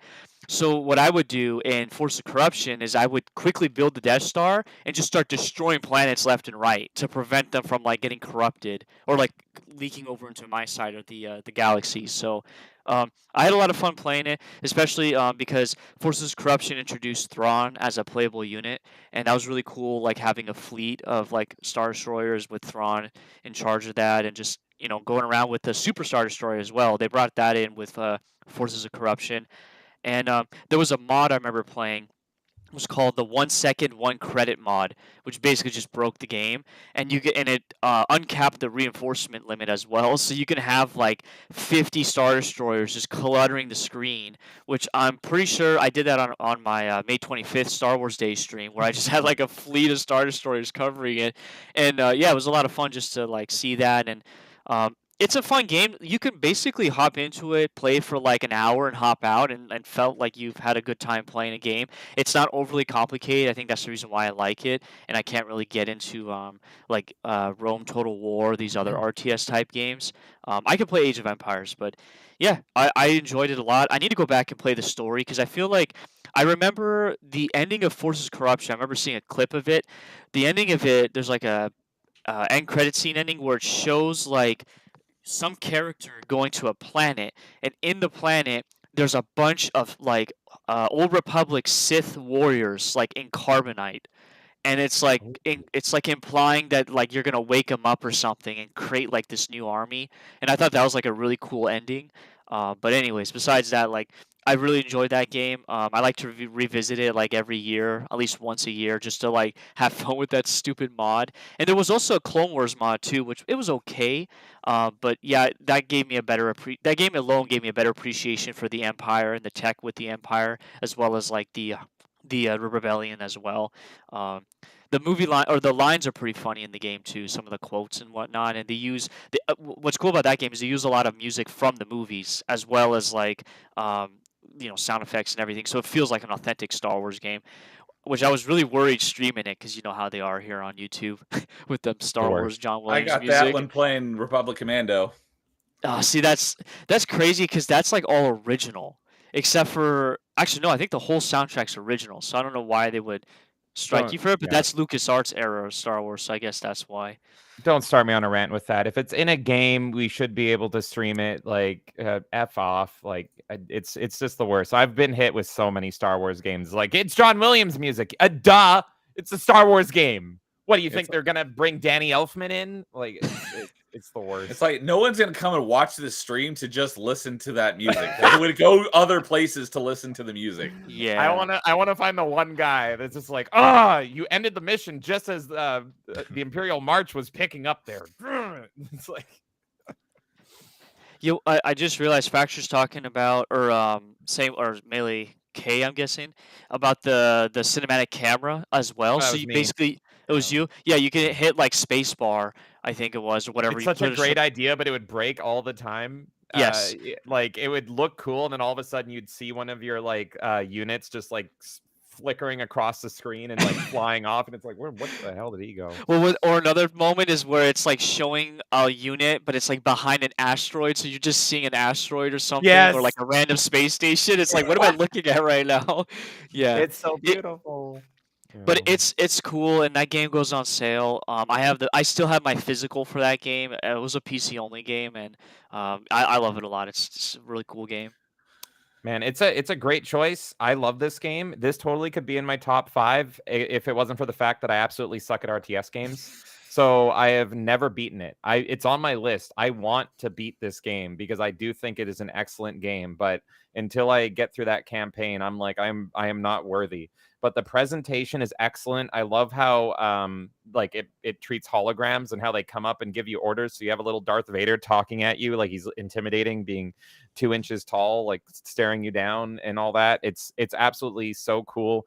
I remember being blown away as a kid, like just the space stuff and controlling Boba Fett. Like you could hire Boba Fett as a bounty hunter, as the Empire, to like go and bomb planets and stuff. So you'd be using the Slave One to do his wow, like that detonator bomb that he has. So it's a great pick. The dubstep bomb. The dubstep bomb, yeah. Like just hearing you talk about it, I'm like, I really need to start streaming this game and just beat it come hell or high water, but I am gonna suck. Yeah, I'm not much of an RTS person either. So one of the few genres I typically don't touch, so I've never played it. I'm curious, for space battles, is it all still exist on one plane, or since it's in space and you go through 3D, do you have like, does that factor into like the strategy of the game? It's one plane. Okay. Yeah, Makes it a lot it's easier. just it makes it super easy. The maps are pretty small, I guess. So like, and also the reinforcement cap is really low, so you can't have more than like 3 Star Destroyers before it's like you can have a couple extra units here and there. So that's like the only issue, and that's probably because at the time hardware limitation. You can't have like so many ships on screen. But if I would play it, it would definitely be with that mod, and I don't know if that allows you to transfer over the mod to the campaign as well. But Empire War is definitely the better of the two as far as like user friendly, because man, that pirate faction and Forces Corruption is so broken to fight against. Like I always try to avoid it when I can. Yeah, and it might be on one plane, but from what I remember, and I haven't played it too much like since it launched, like it looks beautiful, at least for the time it did. So it's all this stuff is on one plane, but the way the ships move and flow, it almost gives the illusion that it's not, but it makes it so that it's still easy to control, because that you can just click and move everything properly. But like if you watch it cinematically, especially with that camera, it just looks excellent. Canadian, you said you didn't beat the campaign, but do you remember, here's my nitpick on RTS games is I have one way of playing them. It's playing the mission, Zerg even if Rush? it has an Yes. The mission could say it will take 10 minutes, but I get paranoid and I play every mission like it's 2 hours, and I have an army of 2,000 people and I rush in. That's how I beat Dawn of War. It's just like 500 Space Marines go. Do you know if I can do that in this game, or does it do the Warcraft 3 thing of like, oh, every mission is unique and you only have this many resources, or you're on a time limit? Based on Man, the reinforcement cap, I'm going to say you can't. Yeah, it's Wow. been a while, man. Because the very first mission, at least for Empire War, you're playing as like Han, I think, and you're running around on the ground. But it's been forever since I've played it. I'm sure it's slightly different to like your Halo Wars, because Halo Wars, every mission you're basically using like every unit that you have available. Yeah. But yeah, I'll have to revisit it, man, and let you know. No, before we try. I might beat you Definitely. to it, because you made me kind of remotivated to reinstall it. So yeah, I need to give it another shot.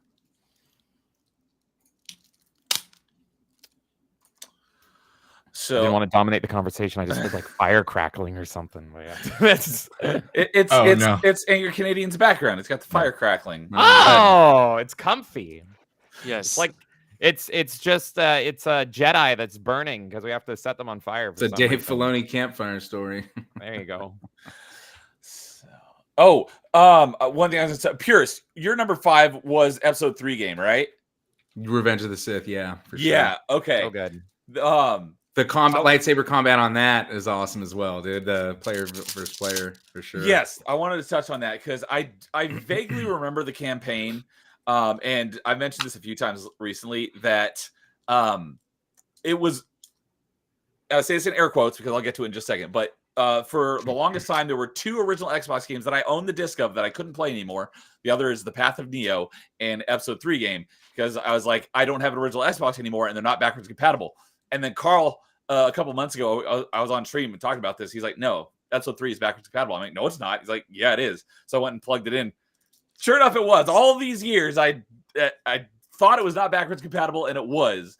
So I'm going to play through it again at some point. It's been a very long time. One of the Jedi Knight games is and isn't, right? Also, like No. on 360, right? Because I thought one of them wasn't and one of them was. Jedi, well, I can't imagine that it would be backwards compatible on Xbox One and not Xbox 360 because both Outcast and Academy were original Xbox games, and I have both of them on Xbox One, like series.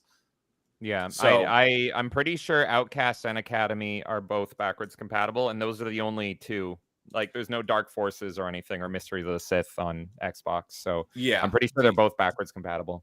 they But are the aiming in on Outcast series. is brutal on controller. Just by the way, like I was saying it also to Angry Canadian in chat. Like it's there's like no auto aim in these old school shooters, so when they get ported to controller, it's like playing on hard mode. And man, Outcast on controller is tough. You can play Academy though because it's That's what mainly makes lightsaber. Academy better because it's more lightsaber focused. Yeah, like I you said, can they get- kinda there's switch the one- focus on what there's worked one- the best.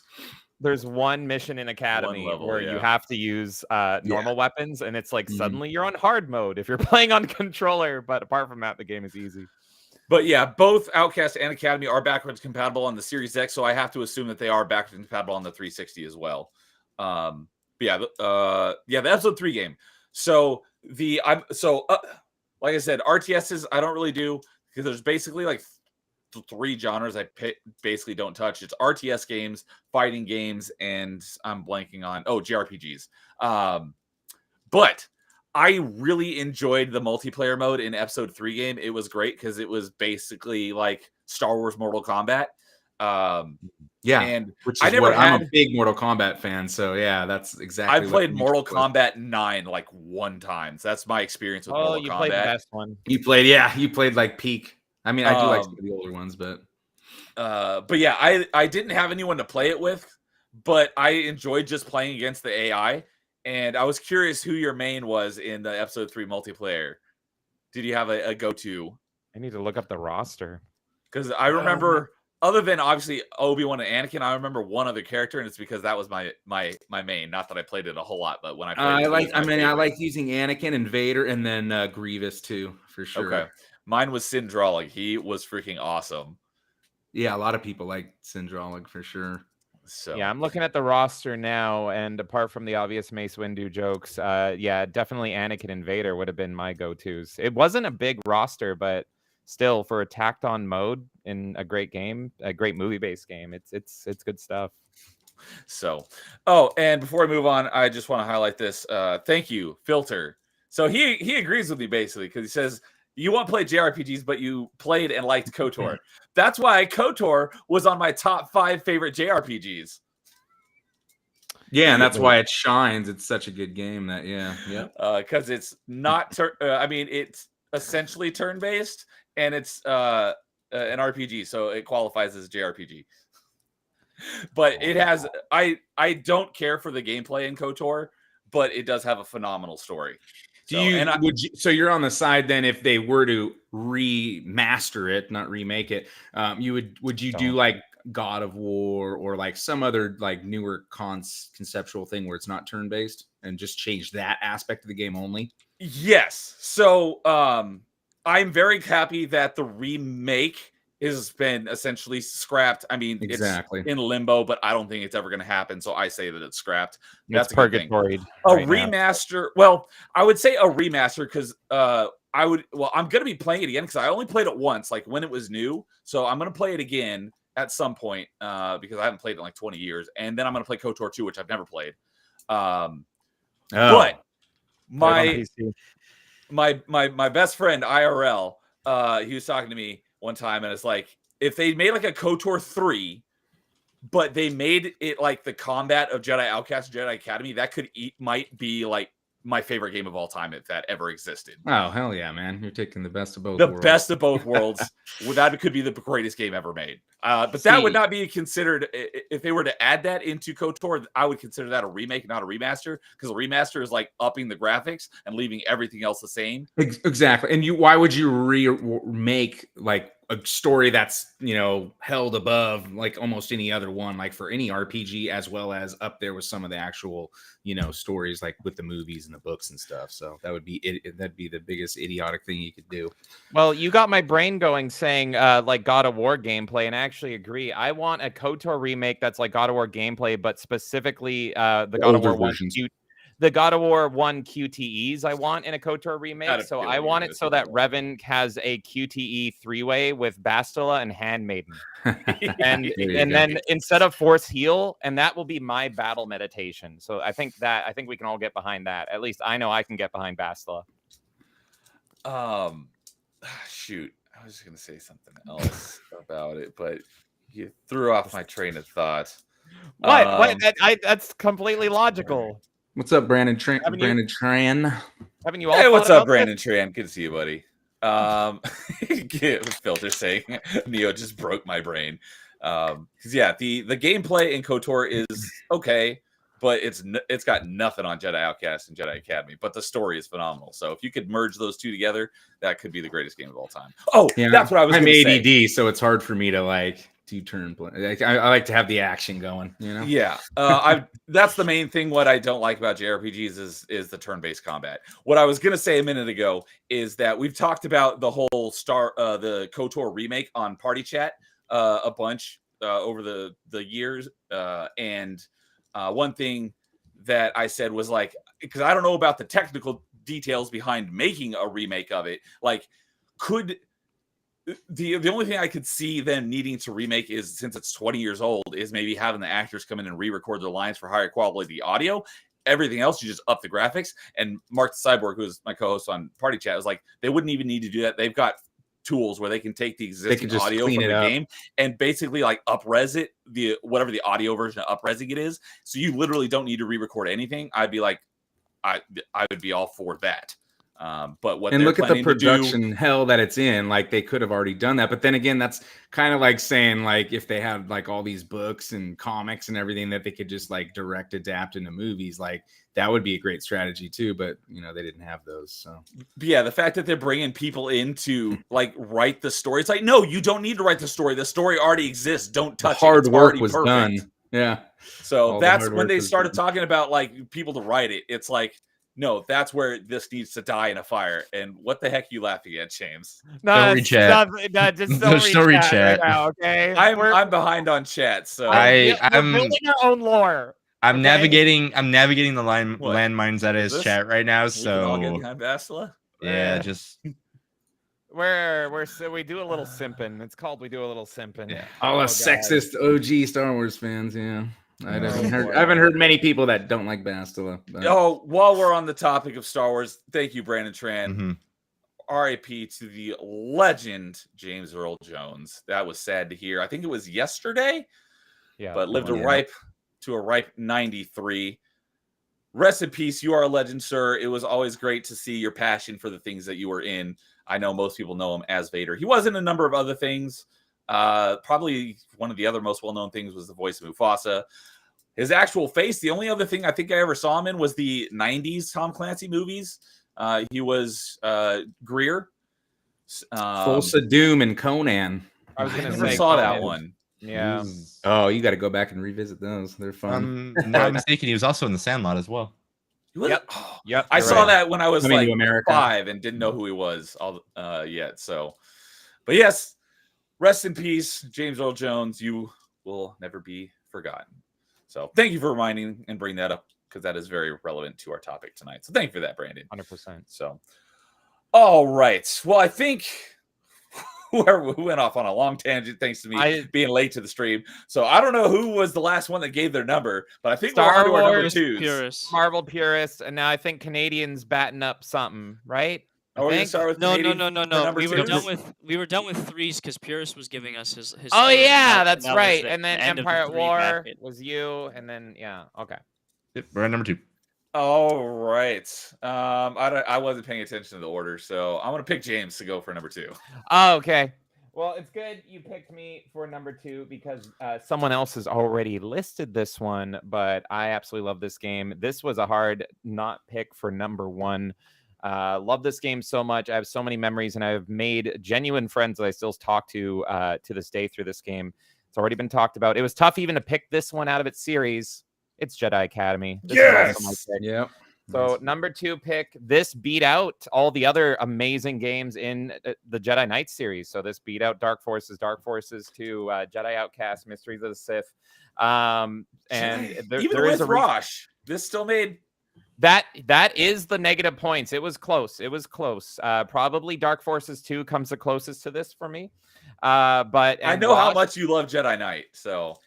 Yes, I love that game so much. But yes, Rosh made it. Maybe Rosh is the reason this isn't number 1. I'll just say that. He is the worst character ever. But I love this game so much. I don't know what I can say that already hasn't been said, but it's literally the gameplay. The story, let's be honest, it's not great. You're fighting the side. Oh wait, no swearing. The side girl to the last villain, who is literally Barney. So you're fighting Barney's side girl, and she just wants to summon dead Sith, and it's like, okay. And then you have a guy, your best friend wants to kill you, whatever, who cares? The thing that shines in this game is the gameplay. This is the best gameplay in any Star Wars game ever. And we are talking about video games. What's most important in video games? It's the gameplay. Yep. So yes, this is why this is number 2 for me, which I mean, that's why it's so tough not to be number 1, is it is the best gameplay ever. This game is part of the reason why I'm not a fan of the new Jedi Knight games that have effectively taken the title, because The Jedi Fallen Order and Survivor. Yeah, because this is the game where it really feels like you're swinging a lightsaber, especially when you're in a duel. It feels like you're in a real duel and you're moving like gracefully with your lightsaber. Everything feels absolutely perfect.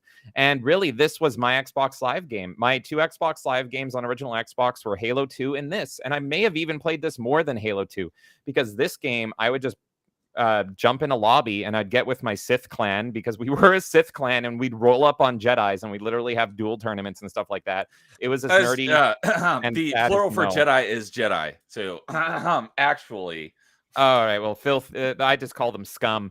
But yeah, there was Jedi clan, and we were in a Sith clan, and we'd roll up on them like it was the hood. We were pretty much the nerdiest gangsters you ever met, and we spent all day in Jedi Academy. And we would just hang out in there, and we would just become friends, and we would practice our dueling, and and in more ways than one. And it was super special. I love this game so much. It will never be topped. I firmly believe until the day I die that there is no game that will measure up to this game's gameplay, and it's really sad. This game, of course, brought to you by but this game is brought to you by Raven Software, which they're underrated, especially in my right? They're relegated to Call of Duty maps. Such a shame. it. It's a crime against video games. The more I think about it, the more Raven Software literally is my favorite developer of all time, because they made so many incredible games: X-Men Legends, Ultimate Alliance, Soldier of Fortune. If you want your speaking my language, yeah, Soldier of Fortune is incredible. So many more games. Wolfenstein, one of the Wolfensteins at least. But yeah, Jedi Outcast and Jedi Academy, that was their Star Wars babies.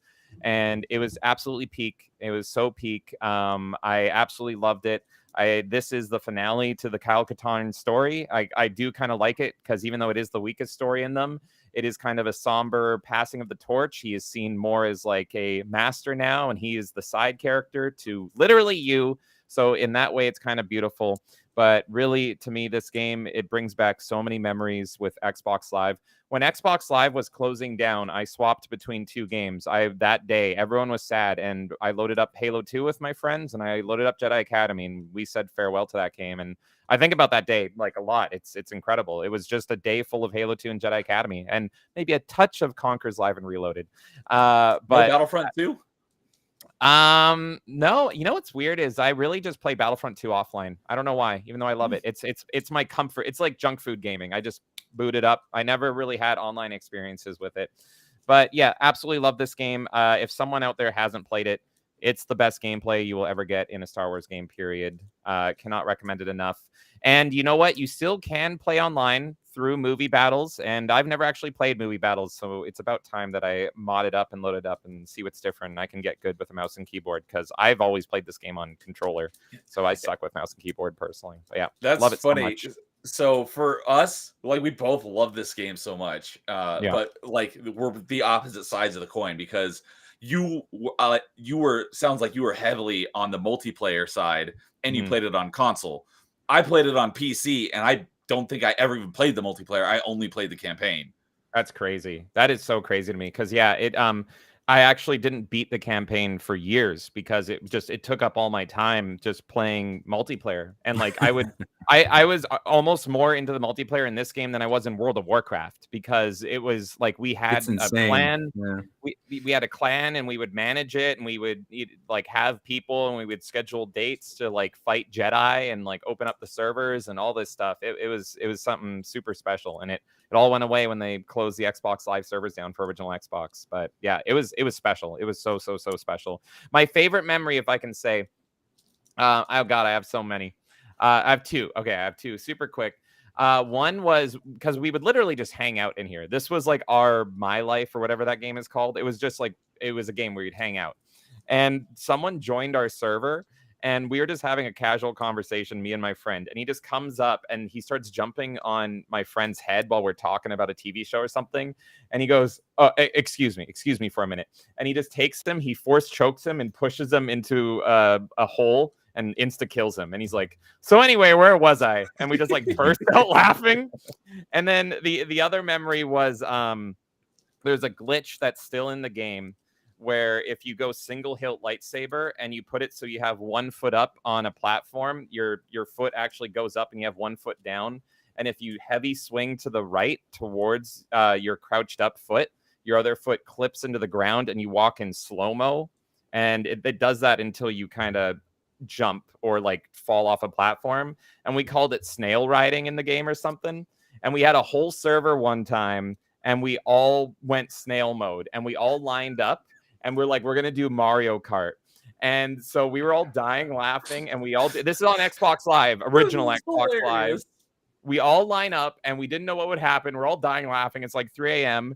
And then all of a sudden, 3, 2, 1, go. Someone like over their mic on their phone started playing Super Mario Kart music. And we were all just dying. Like, it was a full lobby, and all of us just crying, laughing as we're just slowly lurching along. And like, we were just like falling over. So this is really, when you talk about like Xbox Live memories, a lot of people talk Halo, of course, but it's really Jedi Academy and Halo, but very much Jedi Academy is there for me. That is definitely a great memory. I wish I could have been part of that. That's hilarious. Oh man, it was the best. But yeah, with the Aspire ports on console, the servers are up, but they're not as good as this version. So in this version, you could mod the game to take out force. We always played no force powers, no weapons, so it was just lightsaber dueling.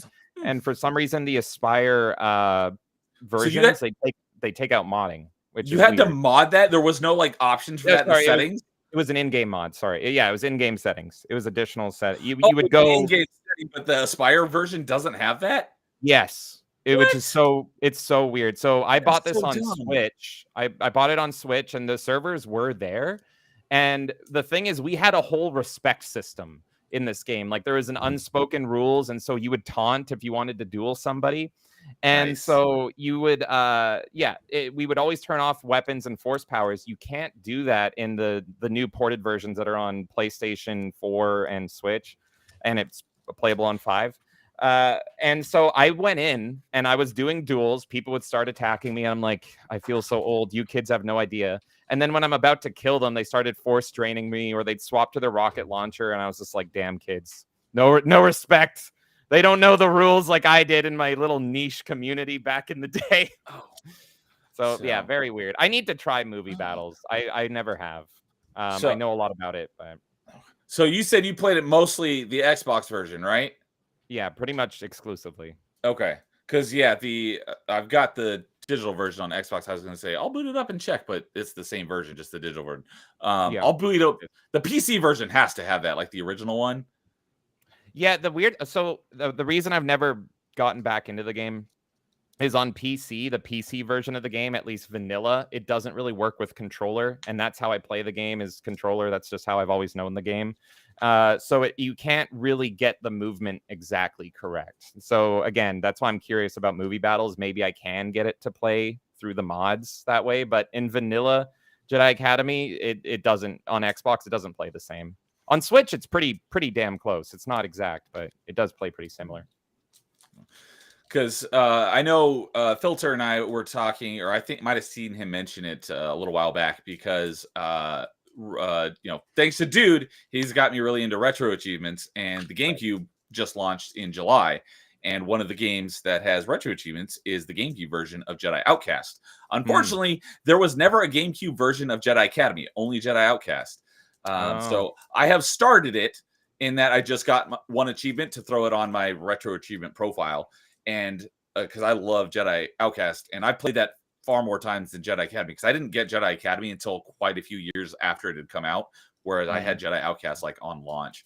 But I'm used to the PC version, and I'm now giving the GameCube version of Jedi Outcast a shot. And yeah, the controls, it's tough going to a controller from the mouse and keyboard.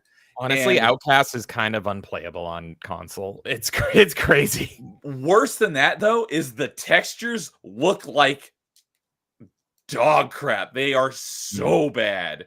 It's like, am I playing this on an N64? Like I've been playing Metroid Prime and it looks great, but then I go to Jedi Outcast and the textures just look terrible. So I haven't looked into it. I'm hoping there's like a texture mod on Dolphin that I can increase the textures on Jedi Outcast, because the textures look terrible. But I'm still gonna play it either way because I love the game. But weird, because Outcast I think looks fine on Xbox. It just plays terribly. I can answer on that. Xbox, but on GameCube it looks terrible. Because the Xbox did lean more into the graphics side of things, whereas the GameCube led more into the performance. So the GameCube version more than likely is playing at 60 frames. Whereas the Xbox One is probably stuck at 30 frames. And I don't know if that was ever released on the PS2. The PS2 would have been at 30 frames as well. I'll have to look into that. That makes sense. Okay. Well, that was an excellent trip down memory lane. I'm glad to see that. I knew that would be high on your list. I just wasn't sure if it was going to be number one or not. So it's super close. All right. I don't think we'll have to cringe at this one, since you said they're all real games going forward. So, Canadian, what do you got for number 2? All right. So, for number 2, this is one of the games that got me into reading books outside of like some like normal books or whatever, like sci-fi books, for example. The Star Wars visual novel game. Yeah. Besides this and Halo, I've read this book series plenty of times, and it's been a while, so I got to reread it. But for my number 2, is Republic Commando. Oh, okay. Not where I thought you were going. No, so Republic Commando, the trilogy, or not trilogy, the series written by Karen Traviss is the only Star Wars books I've ever read, besides the Disney Thrawn. But if you want to talk like OG Star Wars, and the weird terminology you guys use, EU, Legends, whatever it's called. EU, get it right. Legends is like insulting. Legends is Disney speak. Yeah. Oh, okay, that makes sense now. Yeah, so when I first got this game, I got it around the same time I got Empire at War from a friend of mine. He let me borrow it, and I fell in love with this game instantly. I mean, this was like, besides Halo at the time, because I played Halo on the PC, Combat Evolved, the terrible, what's it called, Gearbox port. Version, yeah. Yeah, but that was the only Halo I can really enjoy. Oh, the Gearbox version of Halo, yeah. Yeah, so playing this first-person shooter game was amazing. Right the here. dialogue, yeah, the Gearbox, can you? It's my light is too bright, but yeah, it says Gearbox right there. Yes. Get that Gearbox trash out of there. We'll look at something nice and pretty. There we go. Yes, this game. So PC version ran perfectly fine for me. Never had issues. The Steam version is broken. I hate it. I wish there was a better way of getting it to work. What's up? So it's funny that you mentioned that, because I had never actually played Republic Commando until last year. and I was gonna stream my whole playthrough, and I streamed what I got through of it, and I struggled a lot, and a bunch of people who love this game were yelling at me, mainly my real life buddy. And at first I tried to stream it on Steam, but it kept crashing OBS, and it would not. I could not stream it, so I did the Xbox version instead. But yeah, it played fine, but I struggled my way through a few streams of that game, and I was not a fan of it. But just literally like last month when my buddy came over, he's like, I'm going to teach you how to play it properly. And we got through a good chunk of the game, and I enjoyed it much better with him coaching me, because there's a bunch of stuff in that game that it never tells you and just expects you to know. And it's very crucial for actually being able to not get your butt handed to you, even on normal. Yeah, That's I weird remember 'cause, watching him.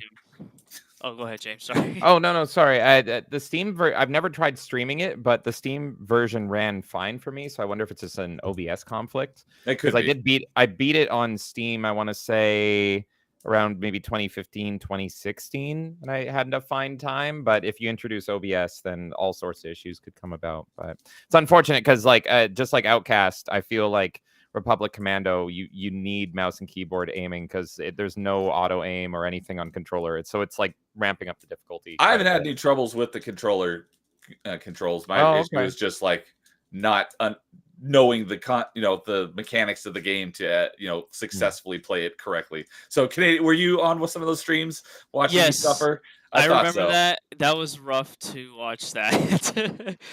But yeah, like talking more about the game, I remember being enthralled with this squad. I remember, like I said, it led me to read the books, even though like 3 out of the 4 books were not about Delta Squad. It was about Omega Squad, which is an equally cool team of commandos. But besides that, for me, memorable level was when you are on the Acclamator Republic like assault ship, and you're separated from your squad. Which that's the level I remember watching Neo struggling with. I hated that level. Because he's like you didn't realize you had to like take out those droids that were like trying to like suck your shields away, and then like right at the beginning I died like 20 times. I was like, what is this? That was killing me. But that is also the part that I got struck for the music, was that section there. Oh, that's terrible. Yeah, that we talked about earlier, but the music in the game is fantastic. But with that level in particular is when you're introduced to the like Trandoshan like pirates, and you get that shotgun, and that shotgun's like my favorite weapon in the game because it just shreds through like every enemy in the game. And so I just remember having a lot of fun playing that game over and over again. And yeah, it's a game that I recommend to everybody that's like an FPS fan and also like a Star Wars fan. Like, you have to play this game. It's a shame we never got like a sequel. I don't know about like mods out there to improve the game, because when I was playing it alongside number 3 and my number 1 game, I could never find good mods for Republic Commando. And unfortunately, I never got to really play a lot of the multiplayer. I played with a buddy of mine. We would just do like one-on-one battles, and I can't imagine like how much fun it's playing like 2v2 or like the free-for-all for that game. But it was a really cool game, and I'm just glad that it pointed me to the books. Which, funny thing is, Purist, I read the books out of order on accident. I read Order 66 first, thinking like that was like the starting book for some weird reason. I don't know why. And then I found out, because I was like confused reading this, like, who are all these characters? And then I go back and I'm like, oh, I was supposed to read this other book first, and then I went through and read them. But I'm long overdue to reread those books, so I think I'm gonna give them another shot here soon. Yeah, do them in order. I've done the same thing. Like, so, when the EU started, like, I was on board like in the early 90s and stuff, but I usually only hit like the big stuff, right? Like Heir to the Empire trilogy, Jedi Academy. But I did read some X-Wing books, but like I just read random ones. So I don't even remember. I'm pretty sure Rogue Squadrons are one of them. I can't remember the other one. I think I've done Isgard's Return or something like that too. But yeah, so I got to go back because lots of people like really revere them, but I don't have like the connection to it, because to me they were just like one-off stories or something like that. And I wasn't as, I wasn't collecting every single Star Wars book back then. It was just the bigger stuff, because I was also heavy collecting Marvel comics and whatnot, and you gotta stretch that budget, But yeah, you should definitely go back. Like I said, Karen Travis is a fine writer, and Legacy of the Force is probably my favorite of the 3 long-standing Star Wars stories between NJO and Fate of the Jedi. But she kind of, you can't really tell the difference between her writing and like Aaron Olson and Troy Denning. Like it's pretty, it meshes really well. You know what I'm saying? Yeah. So, but yeah, she's based, like I said. So, but Well, it's interesting you say that because my favorite like books to read in the Halo side of things is actually 3 books written by her. It's called the Kill of 5 trilogy, and it's interesting how you said that they try to force her to retcon like her own like lore with the Republic Commando stuff. Because out of all the new Halo books that have come out, post Bungie selling out, like her books are like the best out of all of them, and it's like it kind of says a lot because I really enjoyed those Republic Commando books. So I find it funny like she did that and it went to Halo, and then like she hasn't been back to Halo since then. So and she didn't create it, but she really dug into deep like the Mandalorian language and society and stuff like that. Like she really went in on that too, so which was really cool. But yeah, they essentially they made her do the novelization for Clone Wars, the animated movie. And I think the only reason she did that is because the last book of Republic Commando series wasn't done, and then I think right when she was done with that, she left for quote unquote creative differences, and I think it was in part because she didn't want to write a bunch of TCW stories that were going to retcon all her stories, so which I give her respect for that. Yeah, so when you mentioned this is what got you into books, I thought Rogue Squadron was where you were heading with that, because I have not read the Rogue Squadron books, but I've heard that they are great. yeah, I've heard that too. I think one of the other Star Wars streams this year I've heard that on. Like the people talk about it, they revere them quite a bit. Pierce, have you read those? Like I said, I've read a couple of them. Okay. But yeah, no, I haven't read them like sequentially. I gotta go back. That's one of the series I gotta work on. Yeah, I gotta work on a lot of the YA novels too, because I kind of overlooked some of those. And I've read just about everything with Jason and Jaina, but the YA and the junior YA books. So those were my very first Star Wars books back in middle school, The Young Jedi Knights. So yeah. This was a great pick, though, Angry Canadian. I love this game so much, and I am forever angry that they canceled a sequel where you play as stormtroopers and you're the Imperial Commando, and there's a little bit of footage of that, and it makes me so mad. Maybe the angriest I canceled. No, Battlefront 3, but close to the angriest I get when I think about canceled Star Wars games is this. It's such an underrated, great game. It's got a great opening. And that opening music, by the way, Vode Ann, they pretty much developed the Mandalorian language just to make that song, because it sounds almost like they're singing in Latin or something. And it's like, nope, they decided, screw it, we're going full Mandalorian and we're going to make our own language just to write that, which is just incredible. When I'm at the gym and Vode Ann hits, oh my God, I'm going hard. And it is on my playlist. And the visor wipe when you get Geonosis, I was going to say, they took risks back then, they had the visor one, because that's not something that Star Wars had, so Lucas, the blood and the dagger, the droid oil.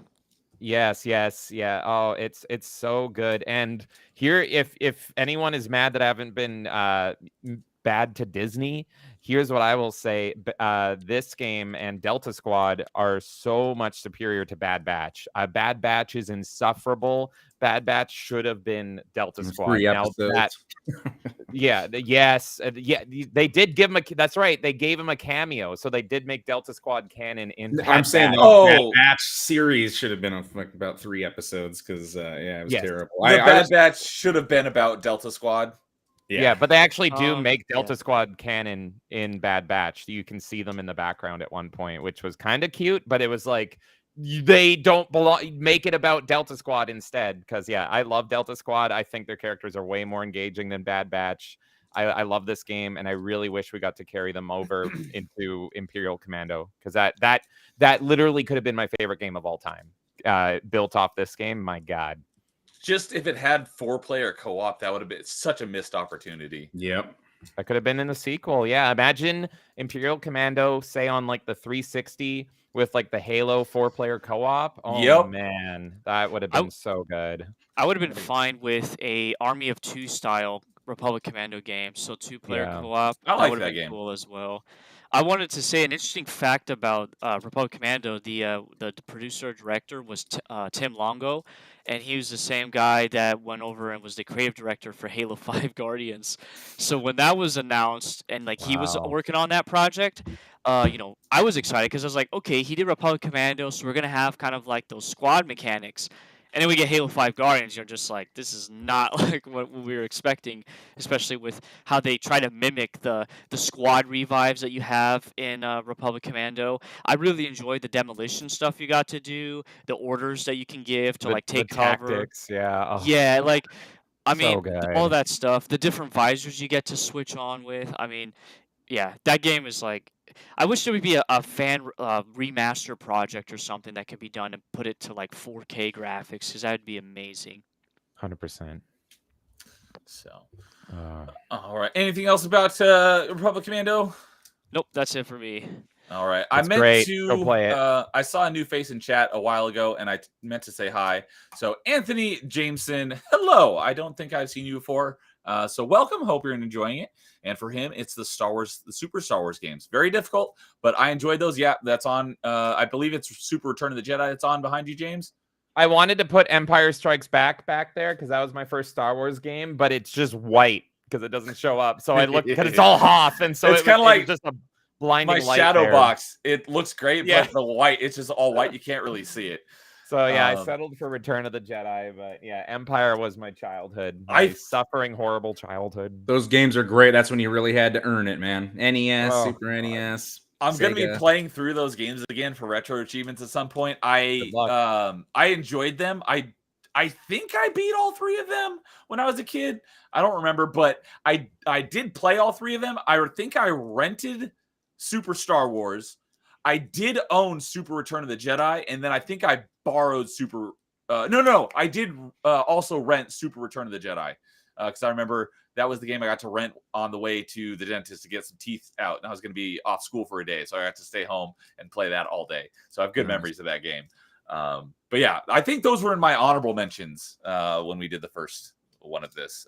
But yeah, good games, difficult but good. And then just in the last few minutes, good buddy Carl hopping in the chat here saying, what are you saying? Hey folks, what's up, Carl? Good to see you, buddy. I didn't know this until Kay asked him, but apparently he's banned on Twitter X. So he was making Sony people mad today. Yeah, I hope you get your Twitter back there, Carl. He does like triggering not just Sony ponies, but just all console warriors. So I hope you get it back. That sucks. It's kind of funny, but I do feel for you. So your reminder that Twitter isn't free speech; it's free speech TM. It's a slightly more lenient, maybe. So everyone's like, Twitter is about free speech. It's like it's more free speech, but it's definitely not. And the tweet that got him taken down, I don't know what it was. So it was pretty much an SMD tweet, and that was it. And it was like, really? Okay, that's it. If you know the acronym. Now it sounds like you don't know I don't know. Anyway, I don't. It's what I wish I would tell Bastila on a daily basis. I had a feeling it was something along those lines. Phil's saying he never beat the Super Star Wars games, but they kicked his teeth in. Understandable. Oh, yeah. I don't think I got past stage 1. All right. I think that brings us to Purist Fear number 2. All right. So number 2. So this one just goes against what you would think, but KOTOR 2. So I broke the 2 light games. I'm also. It's not a rule. You can pick. No, well, I know. It's just a personal choice for us. I was kind of looking at doing different time periods of Star Wars as well too when I was doing this, but yeah, just because like I said, I'm not good at narrowing stuff down. But yeah, so KOTOR just to make you not feel as bad, I was looking at my list and I did have Dark Forces and Jedi Academy on my list. They are the same series, but I said my justification was that they're so apart in how they play that they aren't really the same thing. But exactly, if that makes you feel any better. Well, so KOTOR 2 is interesting too, right? Because it's same thing. They not only did they have a short time window, but basically what BioWare like referred LucasArts to Obsidian, right? And it was like it's kind of awesome what they were able to accomplish because I think they only had a year, right? I think that it's like Jedi, 18 months or something. It was super short. Months or something, yeah. Which that happened to Obsidian at that time twice because the same thing happened with New Vegas. Right. Yep. That's right. They And hammered out this game in super short period of time, and it became like everyone's favorite. After correct. it got Yeah. the bugs fixed. Yeah, exactly. So it was pretty rushed. It was kind of incomplete, right? I did watch Fractured Filters walkthroughs though, right? Or gameplay. I was watching, listening and all that cuz I haven't I know actually he's been got playing to it play. recently. Yeah, I haven't actually been able to play the modded completed versions of the game, right? Where they added all the stuff that, and updated it and all that. But I do definitely want to do that. I have it downloaded. Somebody already sent it to me. I just don't have the time, obviously. But yeah, it's kind of weird, right? Because obviously I ranked it above KOTOR, but I said KOTOR is probably the best RPG of all time, not even Star Wars, just in general. But people that know me know I'm a big fan of the Sith and the dark side and the lore, and that's this game brings. Sounds like someone else that I know that's also on this panel. Brings a lot of that, and it also brings some more of the political, ideological type storyline, right? Oh my god, the prequels, they get so political. Oh, hey, watch Andor, it's got politics in it, right? People can't make their minds up. But not real world politics, Star Wars politics. But it is a different kind of storytelling. I'm also a huge Drew Karpyshyn fan, right? I love the Bane novel. Bane trilogy is my favorite trilogy. Favorite Star Wars books right there. I don't have an issue with the Revan book, unlike a lot of others. I do. I hate it. Revan cries in it. I never finished it. The only Star Wars books I have up here are the Bane trilogy. I literally started reading that. Does the Revan book get better? Because I tried reading it 3 times and I got to the point where Revan is crying in a library and I just threw it behind me. I'm like, I'm good. I can't. My Revan doesn't cry. It's better depending on your camp, right? So I'm going to actually do a debate on my channel. I'm trying to find the pro Revan book versus the anti Revan book. And what I've realized, it's mostly KOTOR and KOTOR 2 fans are anti-Revan book, and then mostly SOTOR fans are Revan book, pro Revan book. So I'm going to be doing that. I'm going to moderate it. I'm going to get 2 or 3 people on each side and let them go. I'd say I'd want to join, but I couldn't even finish it. Well, I liked it. I mean, some of some of the stuff is good. Some of it I can see where people have an issue with it. But he also did another book called now I can't remember it. It's an Old Republic book, Annihilation. That was another good one. But anyway, so I'm a huge Drew Karpyshyn fan. He did the first 2 Mass Effect games. The dude's obviously a good writer.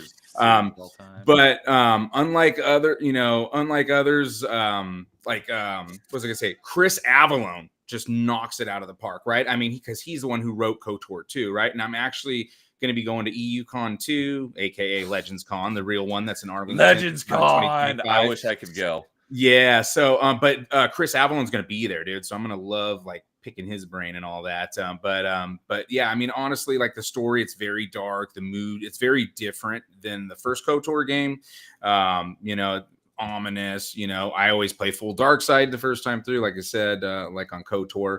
But yeah, these days you hear the story is subversive, right? And it's like a big red flag. But back then, this is before Injustice. This is before Garth Ennis did The Boys, comic run and stuff, right? So the whole subversion thing wasn't a big thing back then. This was just totally different. So what they did, there's heavy lore concept and whatnot, of the Force, morality, and just a lot of Star Wars things and whatnot.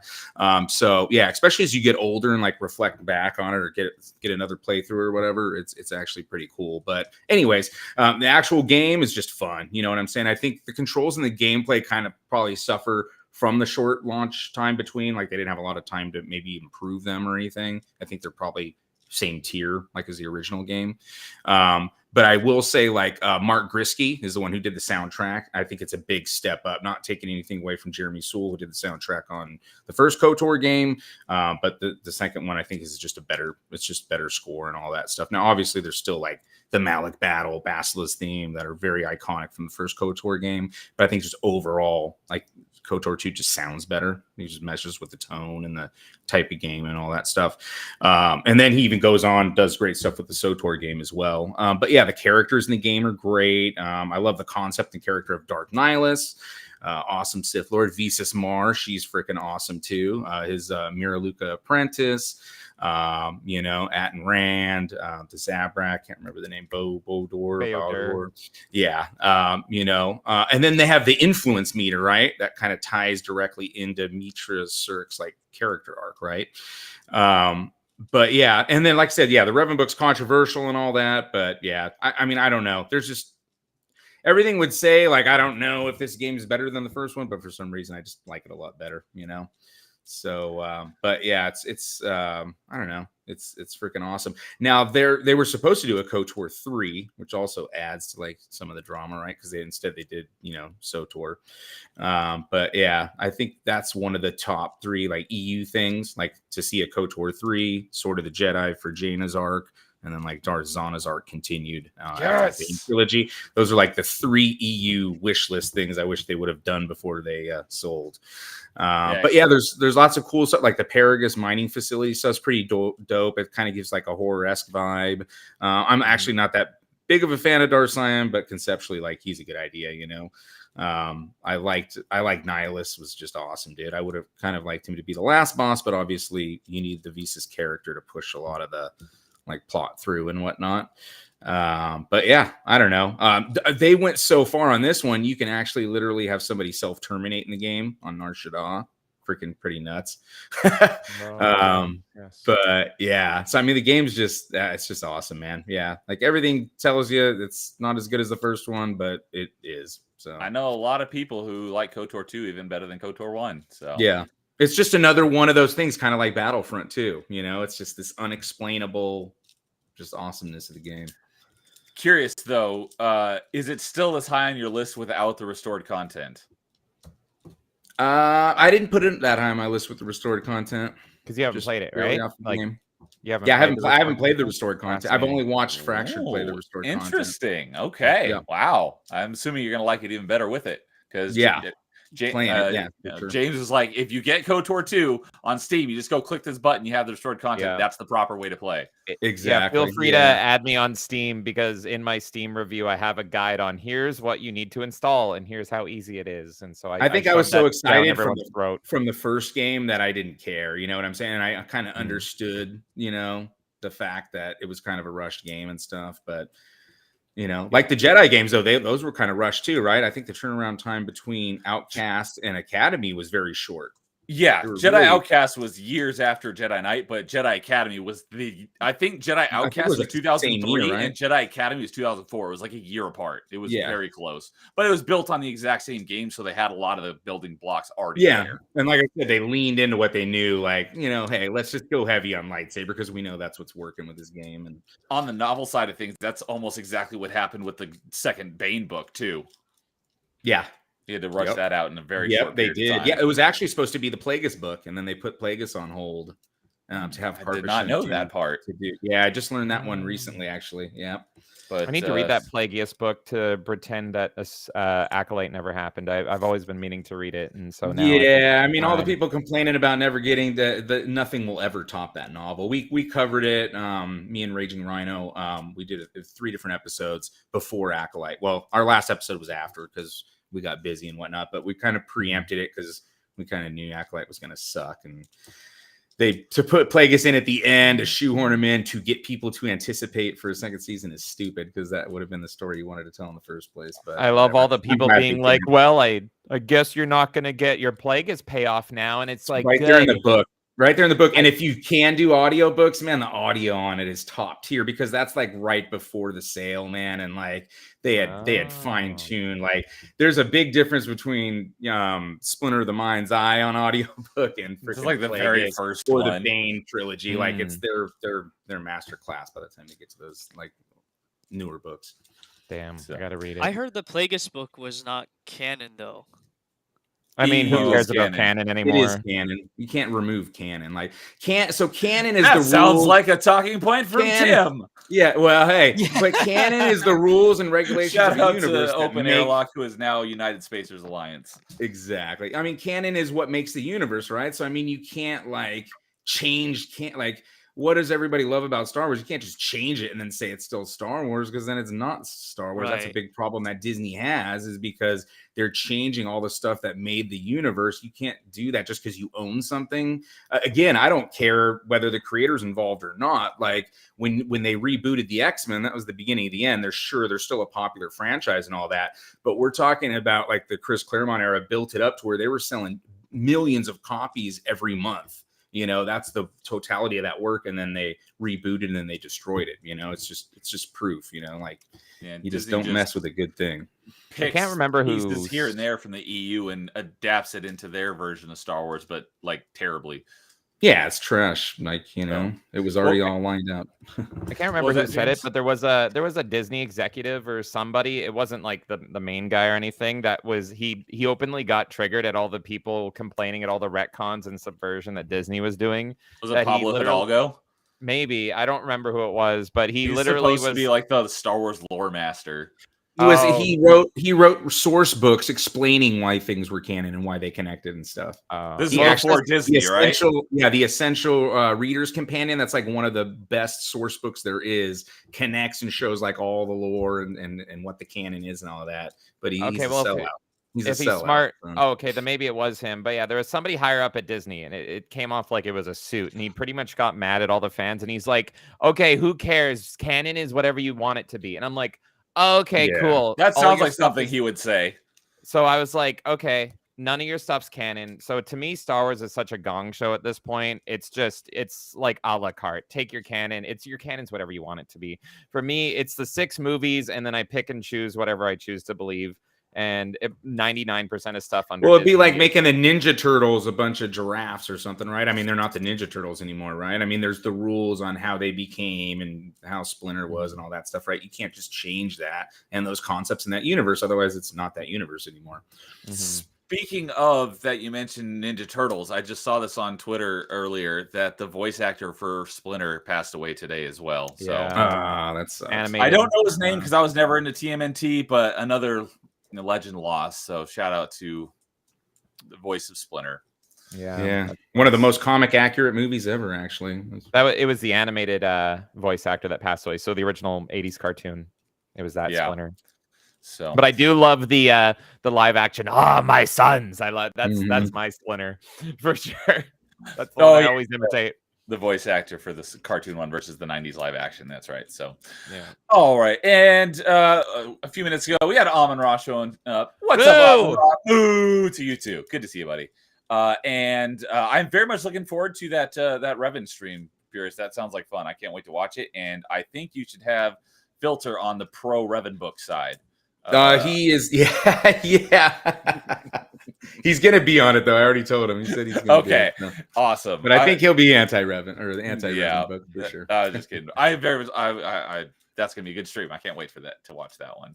So, all right. Well, I think that wraps it up for number twos. Two. Yep. Yes, that is our number my two. God. So before we get to our number ones, we got to do our honorable mentions. So hopefully you came prepared and you got a good list of honorable mentions. So let's see here. Let's go with Canadian. All right, so James was kind of surprised that I didn't mention this game earlier. But for one of my honorable mentions, it would be the Lego Star Wars: The Complete Saga, because that was one of the, besides the Pod Racer game, that was one of the earliest Star Wars games that I got as like a birthday gift. And yeah, I remember playing the crap out of it. In fact, for the Star Wars Day stream that I did, I loaded up my old save file, and I basically got, I think it was like over 90% complete or something. Like I never 100% that game, but it was a lot of fun to play that with my friend. And I also enjoyed, like at the same time, we also had Lego Indiana Jones. So those two games were fantastic. But besides that, honorable mentions, Skywalker Saga, you talked about that. That's a recently new game for me. That sold me on playing it. And then another recently new game that I got to try was Bounty Hunter. So Bounty Hunter, I never got to play it, and I found a GameCube copy of it, and I was able to stream it too, and that was a lot of fun. And it was really funny because then like later this year they announced that they're like reselling it, right, for like modern consoles and stuff. But yeah, that game, I plan on revisiting it and finishing it because a lot of people, I guess back in the day, people didn't like the controls of it, like with the jetpacking and stuff. I thought it was fine when I was playing it, at least. The only issue I had was like there's a lot of verticality to that game, so you have to like really be flying around and finding those ledges to climb up on. But it was still like a really cool game, and I liked the combat a lot. And I never got guess, to like- play that game back in the day, but I always wanted to, so I'm looking forward to playing it with the remaster that just recently came out. The remaster, I never played it originally. I played a little bit of it originally, and I thought it was kind of meh. But apparently, the Aspire new version fixes up the controls and adds some quality of life stuff to it that makes it good. So I'm looking forward to it. And you can play as Boba Fett. They added Boba Fett in there. Yeah, I'm curious. Did they keep all the Dark Horse comics in there too? Because that was like a kind of cool thing that the original game Oh. had. They have a lot of the lore, also for like Dooku and his apprentice and all that stuff too. So yeah, there's lots of cool stuff in there. I want to know if anyone's played the remaster or whatever. Do they? Because in one of the cutscenes, they refer to the ship as a Slave One. So I want to know if they took that out or not. I'm sure they did. That is true. Yeah. Oh, Aspire can be iffy. Sometimes they mess up, and then other times they're super accurate. So that's whenever I play it, that's what I'm looking for. Yeah. As far as like another honorable mention, I know like you guys were kind of crapping on it here in a minute ago, but I had a lot of fun with the hype leading up to Star Wars: The Old Republic Online. I remember at least when I that was growing reveal up- cutscene, man. Yeah, like I remember that. I was so hyped. good. I created an account. You know, I was ready for the game. It was kind of funny because this was back before I realized you needed to have like a decent computer to play it. So Yeah. I didn't even have a decent computer. But when I finally was able to play it like years later, I enjoyed it for what it was. But I understand that there was some like issues with story and everything. But I had a lot of fun just playing it with a friend because I'm not a big like RPG, like a Western RPG type of guy. That's one of the reasons why I can't get into KOTOR. I'd rather watch somebody play because I do want to experience the story, but I just can't play that game by myself at least. But with the Old Republic Online, I was playing with a friend and we are just having fun, like playing through the game together, and that was pretty cool. But yeah, other than that, I don't really have a whole lot of honorable mentions. Just Lego Star Wars one is definitely like very personal for me, but it's not good enough for me to put in like my top 5. I can't replay that game. It's a pretty rough game to replay compared to like Skywalker Saga, for example. Just a lot of mechanics and stuff are pretty outdated, and I don't know. It was fun. I will tell you this, James. I introduced that game to my wife, and the hub world is the cantina, right? Complete Saga. Oh, You're yes, running yes. around in the cantina. The Yeah. very first thing she decides to do is start murdering everybody in the cantina. Yeah. And she's never played this game before. And as soon as she figured out, like, oh, this button is to punch. Next thing you know, I'm like fighting all kinds of people in the cantina. I So can murder it's- everybody. Exactly. It's funny how a game like that can really, like, I don't know. It just, for brand new people, just you can have a lot of fun goofing around. And so, Mhm. yeah, that's just all my honorable mentions. That's great. Oh my God. I love that story with your wife mass murdering everybody. And you know what? I'll agree with you on the Old Republic. That opening cutscene stole my heart away. I pre-ordered it based on that launch or that reveal trailer for SWTOR. And the big issue I really had with SWTOR was I'm a lifelong WoW player, and they went out of their way to say that you aren't going to be killing boars for 10 hours. And then we play it and it's like, I'm killing boars for 10 hours. Like, it's literally just a copy paste job of WoW, except it's not as good as WoW. But yeah, man, the hype for it was just huge. And then it kind of filtered down a little bit as we got closer to release, at least for me. But that opening reveal trailer, it's still so good. So good. The Malgus Almost fight and everything. all their cinematics are top tier. I Yeah. mean, back in the Yeah. day, you'd have E3 stuff, and anytime like a LucasArts game was coming out, like, you know what I'm saying? People were just freaking chomping at the bit, Yeah. But yeah, those cinematics are great. I got to play it a little bit when it first dropped too. It's on my honorable mention list too. But yeah, I mean, I hear the storytelling is really good, like on a lot of it. I hear it's got better. Yeah. Yeah, again, that was in the age where I'm starting to like not being able to game as much as I did back in the day. But yeah, like, I got to experience it. I think it was fine, dude. I think it was pretty cool, and obviously good world building and lots of lore behind it and stuff, which is what I'm all about. So Yeah, good stuff. Pierce, do you want to continue then with your honorable mentions? yeah, okay. So it's weird, right? Because I'm all the old school guy and all that, and I did actually kind of grow up through the generations of all the Star Wars games. But it's like odd that most of my games are all in the 2000s. But I did do like a video 2005? Is that the peak, the year Star Wars peaked? And it Yep. kind of was like on the gaming end, you know what I'm saying? And again, obviously KOTOR came out in 03, but just that era, it's just like that's when they had everything like mastered and whatnot. So yeah, that's why I find a lot of these games, because there's a lot of these honorable mentions I have are also great examples of games that progressively got better in the series. But Rogue Squadron N64 is one of the games. I think that's a freaking awesome flight game. Now, back in the day, like I used to play a lot of Ace Combat and stuff too, and that still I think was probably a little like higher tier, like quality wise back then, if I remember correctly. Like when you get to the PS2 version and whatnot.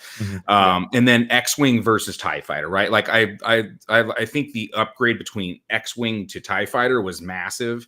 And I don't think it's quite as big of a jump on X-Wing versus TIE Fighter, but it was still great, man. And that's like, you know, that's back to like the 56K dial-up days and stuff. You know what I'm saying? So definitely good memories with that. Super Star Wars series, like we said, those were all super difficult, really awesome games. And then Shadows of the Empire. Shadows of the Empire was the first like big multimedia project of Lucasfilm and stuff. You had the comics and the books and the audio, what do you want to call it? The audio play, or what do you call those? Not audio novelization, but you know, whatever. The freaking I think I know audio what you version of it. The visual things. No, it's like the story. Podcasts? Yeah, like Okay. the I know I'll remember it in a few Audio minutes. dramas or Yeah, audio drama. Yeah, the audio drama, but yeah, the soundtrack of it. Yeah, the game, the books, the comics, everything, the toys. They just launched it all. But you know, I mean, I couldn't. It was, I mean, it's close. It's close to making my top 5 because it was really fun. But it doesn't like blend everything as well, like as like, the Battlefront games and all that stuff too. But yeah, Dash Rendar is freaking awesome. The Outlander, it ties into a lot of the EU stuff. George put the Outlander in the freaking remastered version of Star Wars and whatnot. They're included in different stories. They include some of the lore and stuff in there. So yeah, it's good stuff, man. It was a lot of fun back then. And especially because, the 90s, that's when all the games were just starting to kind of take off for Star Wars. And then Episode 1 Racer made my honorable mentions as well, for obvious reasons. We kind of talked about that earlier. And then SOTOR, for some of the same reasons we just talked about. And then Jedi Outcast obviously led the way for Jedi Academy. But the big honorable mention that I wanted to give that didn't take the path of them building on it or trying another shot at it was the Masters of Terras Kasi. That was before the fighting games like were completely mastered, and they also didn't borrow from like what a lot of the fighting games were doing well. So one of my favorite fighting games growing up was Mortal Kombat. One of the peak times for me in Mortal Kombat, which I know a lot of people, it's controversial or whatever, but Mortal Kombat Deadly Alliance, and that's the let's 3D respecter. Let's go. Yeah, and that's the first time where they added the fighting styles and the weapons combat on that. Like you could do like 10-hit combos, block, block, block, ching, ching, ching. We would come back from work like on lunch and we'd play that game, weapons only and stuff like that. And if they would have used like a lot of the, stuff from that and transplanted it into a Star Wars fighting game, would have been freaking insane, man. I think it would have been really awesome. And then it would be different than, obviously like Jedi Academy and the Revenge of the Sith one. But yeah, I think it would have been really great. And then, if they would have had extra versions after that, like some sequels, then you would have had all of like the Darth Banes and the Zanas, and just think of all the characters that were added into the lore after the original Terras Kasi game. It would have been freaking insane, man. So yeah. Jason can get on board with that. That was in his top 5. There you go. I definitely can. Unless it's your number 1 in a weird twist of fate, and don't spoil it, I guess, if it is. That's why I'm surprised. I haven't heard Soul Calibur 4 mentioned yet, and that is a weapon fighter, and it has the Apprentice, Vader, and Yoda in it. And that's so a very James answer. Well, that's the thing is I mentioned it in the chat with y'all, and I'm like, look, I take Star Wars seriously. I am not going to subvert your expectations with Soul Calibur 4, but it is there. And you could say, with the 3 guys in it.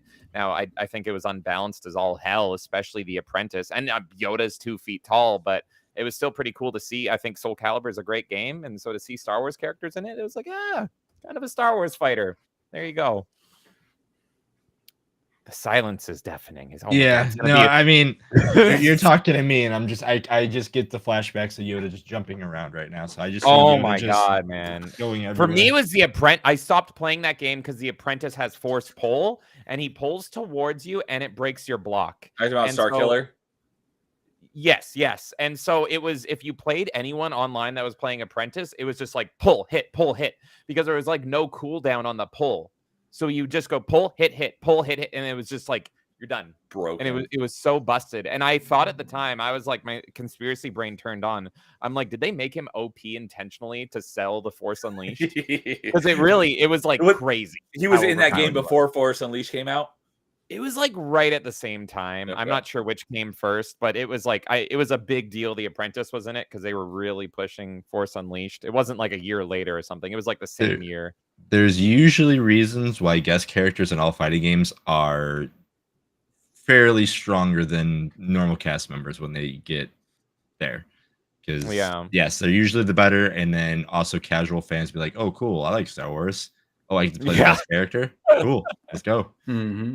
Oh man, it was. I would have probably included it in at least my honorable mentions if it was just better balanced. But it was no Soul Calibur 2. I'll tell you that much. It was a big letdown, but it's still neat, kind of.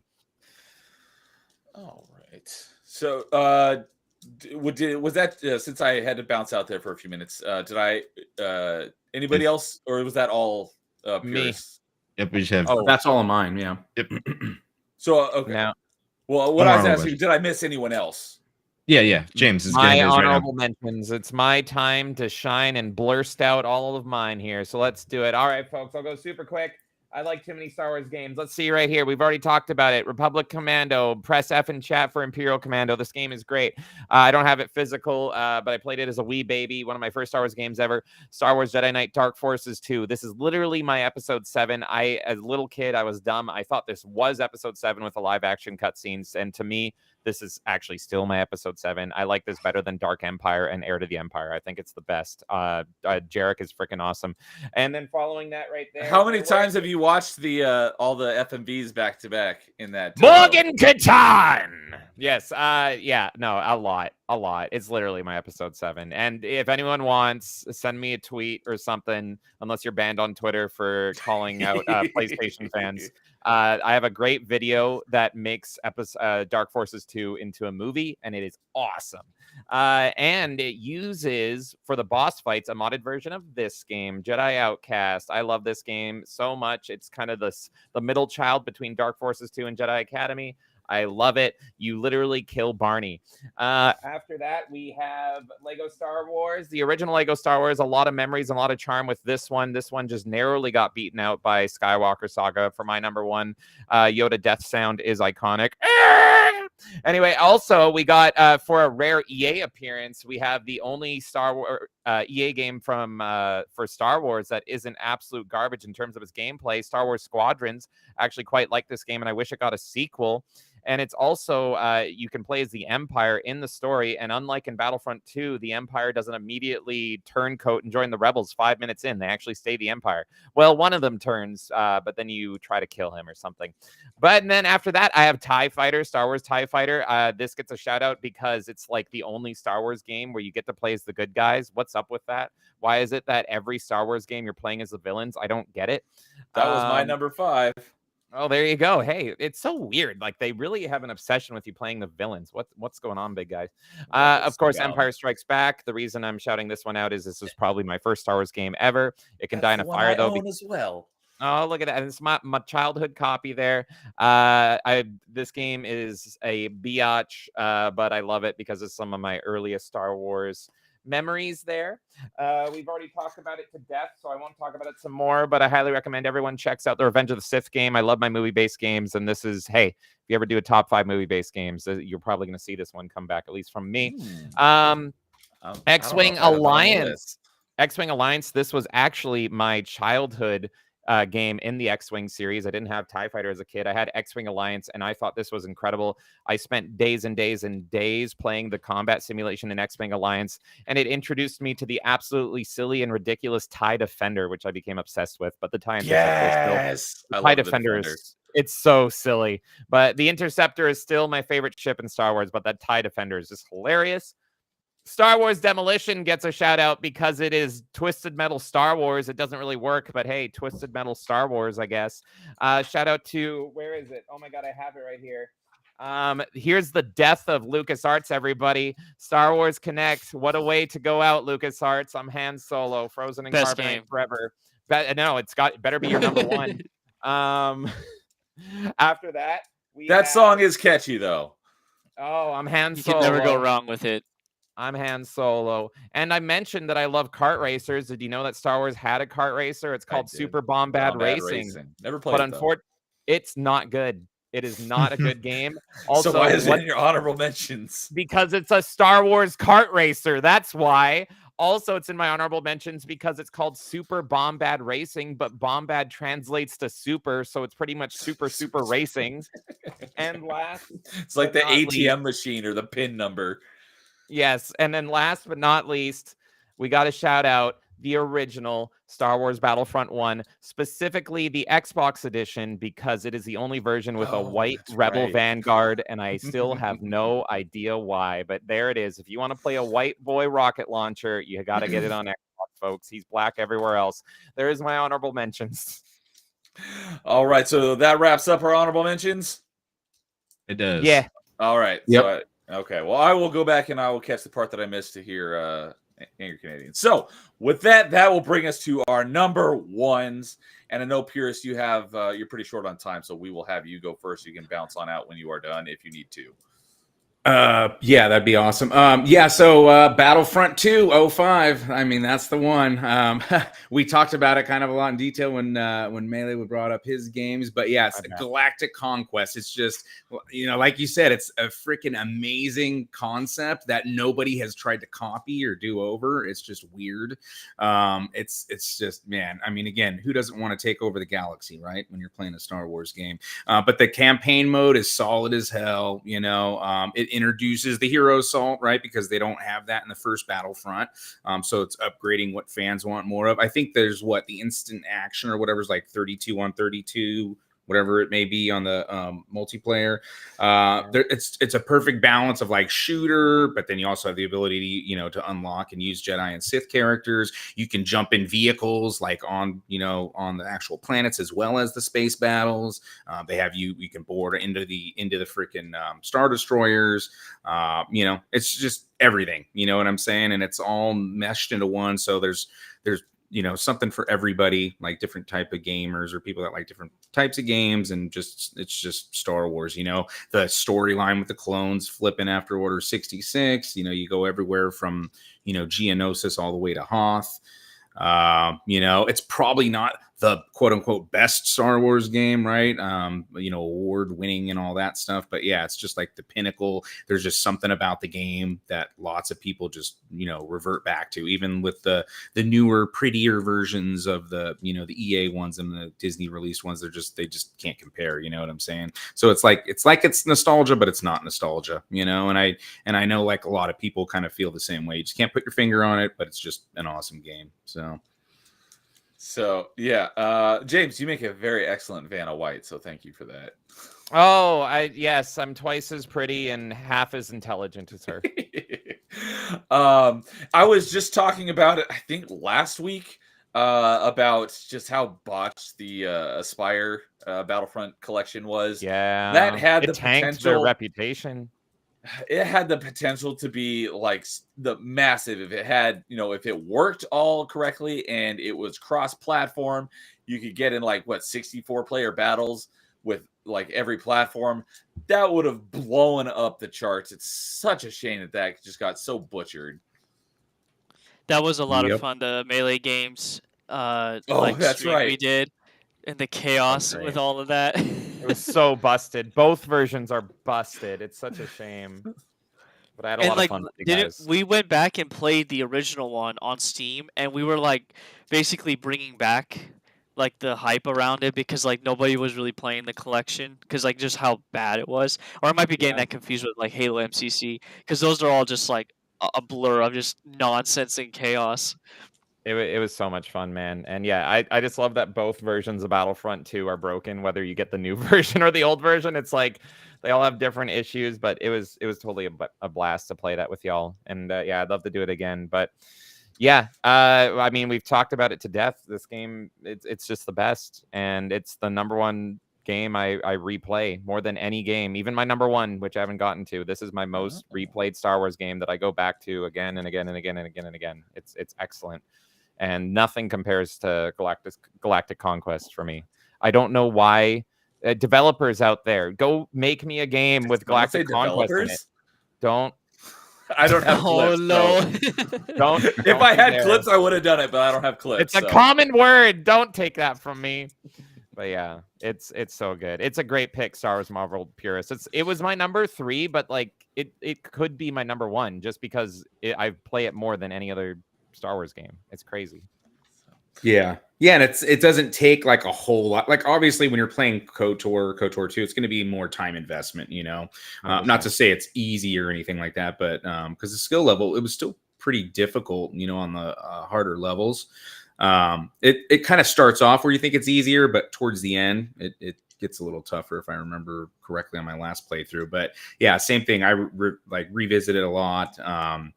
It's just you know, just good memories with it too. It's just, and it's again that early 2000s to mid 2000s is like peak Star Wars, especially when it comes to gaming. But they had all kinds of great comics and books coming out. They had the Dark Lord trilogy. It was on fire, man. It was just it was amazing time. You know? Yeah, anytime someone's like Disney or not Disney, God, oh my God, someone shoot me for that. Star Wars, it would like they're like Star Wars died in like 83 or something, or that's total fallacy. I know a lot of people didn't care for the prequel movies, but the EU was at its peak in the 2000s. Yeah, and it was blowing everything away on the New York Times bestsellers list. Again, in 05, you have the Grievous comics, you have the Star Wars Obsession comics that led right up to Revenge of the Sith. Like they were firing on all cylinders. You had technically KOTOR 2 is it's an 04 game, right? But for me, it was 05 because I played it on PC first, and I think it was a 3-month delay from console from Xbox. And then you had Republic Commando, Battlefront 2. Just everything, man, dropping all at the same time. So yeah, such a great era for Star Wars. So yeah, anyone's like Star Wars was terrible in the 2000s, like that was when it was at its peak. If you're a real fan. If you're a real fan, right? Like I like Lord of the Rings, but I'm not going to lie to you and tell you I've read the Silmarillion and the this and the that and the that. So I would never try to consider myself a hardcore freaking Lord of the Rings fan. So I can't really consider somebody else a hardcore Star Wars fan if they're making fun of Ewoks and they didn't like the prequels. To me, you're not really sure. You could like Star Wars and you're a fan and all that, but I mean, you're not really hardcore if you're not like into all of the material to a degree. Yeah, I will take Gungans over Ewoks any day. I hate those little furry jerks. I love trolling people about Ewoks. So all right. So we had another friendly face show up. What's up, Real Wade Nation? Good to see it. He's saying Star Wars Empire at War is the best game ever. Fight me. I don't think you'll get much fight from any Canadian because that was in his top 5. But yeah, I'm not an RTS fan, so I did not make my list. I'd never. It's a great game. So, all right, purists, you need to get going. Yeah, I've got to take off, take the wife to the movies, all that stuff. Well, thank you for joining us. I appreciate you hanging out and getting to chat with you for the first time.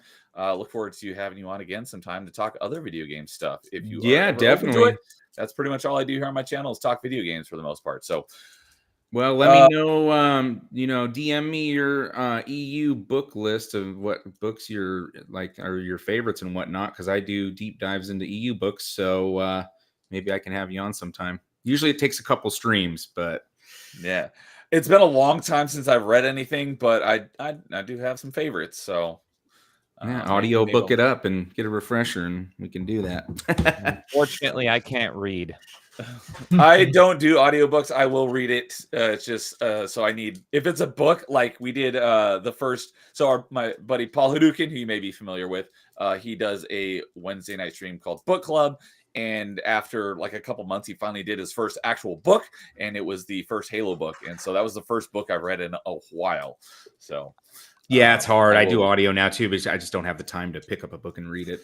So that's why I need like if it's something like with a book, I need like a month heads up so I have enough time to read the book. Oh yeah, no hurry, man. I can totally, we can just work stuff out. I got a lot of people lined up on Marvel and Star Wars side, so yeah, just let me know and I'll let you know in advance, and you can take your time. No worries. Sweet. Yeah, let me know. Do you have any ETA on that Revan book stream? Do you have any idea? I when that'll be? don't. Yeah, no, it'll probably be a while off. I got like Okay. lots of different stuff going on, but yeah, I definitely am going to be doing that. We're doing our members only stream on Saturday. We're doing like a versus, like Marvel versus DC, where the characters that are like the same character basically, because they used to steal off each other all the time. So that's gonna be interesting.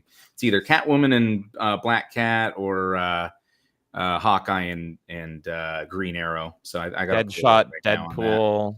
Yeah. So, yeah. Well, Deathstroke and Deadpool. Yeah, but sorry, Deathstroke. Oh my God.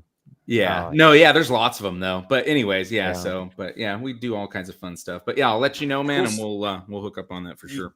awesome. Well, thanks for coming on. Go ahead, plug anything you got coming up, and dropping the link to his channel in chat. So go check out this awesome guy and sub to his channel if you're not already. What do you got going on?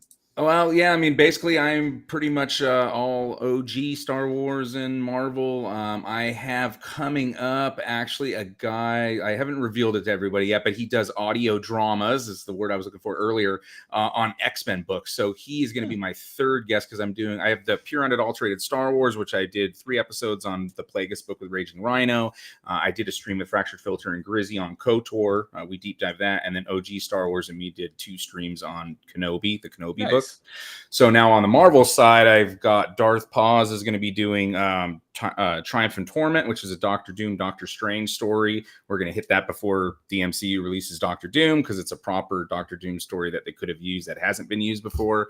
And then I have Liquid Blake's coming on. We're going to be doing Rick Remender's Uncanny X-Force, which was a cool run in like 2010. And then, yeah, so this guy is going to be coming on. Also, I'm going to plug his channel. We're going to kind of look at his channel on my stream tomorrow. And yeah, and he's going to come on and do probably God Love Man Kills, the Chris Claremont classic graphic novel from the early 80s. So yeah, Cool. like a lot of that stuff. And then we've been going through, we just finished Tales of the Jedi, Golden Age of the Sith. We're moving on to Tales of the Jedi, Fall of the Sith Empire. Yeah, and then wrapping up some Marvel comic runs. So yeah, check me out. We have a fun time, got a good community, lots of cool people, different, again, you don't have to hate Disney to come, be in my channel and check us out. We talk about a lot of so if you like lore and learning about these IPs and, a lot of the classic stuff, then, you're welcome to come aboard. So. Sweet. Well, thanks for joining us. I had a great time having you on. Look forward to talking to you again in the future, and have a great night. All right, buddy. Have a good one. Later. Later, guys. Nice meeting you. Yeah, nice hanging with you, dude. Later on. Well, if I can go next, 'cause actually Absolutely. mine is similar to his actually. Because I'm really Oh. curious on what James is, because both the ones that I thought might be his number 2, or his number 1, are already not his number 1 and listed. So I'm really curious on what James is. Oh my So God! So it was Jedi Academy and I thought it was going to be between Jedi Academy and Battlefront 2. So I'm curious what your number 1 is. So I'll save that one for last, and we'll see what Anger Canadian's number 1 is. Yeah, so Pierce talked about it. Mine's Battlefront 2 is my number 1 favorite Star Okay. Wars game of all time. And like you weren't here early. Well, you probably heard it, Neil. What I said was my number 5 and number 1 basically sandwiched together That's right. my Star Wars experience with video games and like what I really enjoy. And so it's kind of weird to say this, but I guess what I couldn't get out of Battlefront, I would go and get with Roblox, like with the role playing and stuff. But Battlefront provided like a solid first person, third person shooting gallery type of game. Like it was solid, it never failed, it always worked. The vehicles always worked correctly, and the space fights were awesome. But for me, like the best part about it was being able to play online with a friend of mine because he got me into it. So we would play all the time online. And then on top of that is when I actually discovered modding, like downloading mods for games, was during when I played Battlefront 2. And this ties in again with the Clone Wars. Like people were making a lot of cool mods or character skins based off of like Clone Wars characters and whatnot. But they were also doing like EU stuff as well. So I remember there was one mod where we're running around as like shadow clone troopers and like um, the I know the word is wrong. I'm drawing a blank, but the Jedi killers, the guys that you fight in Fallen Order, the airborne trooper Oh, guys. Inquisitors.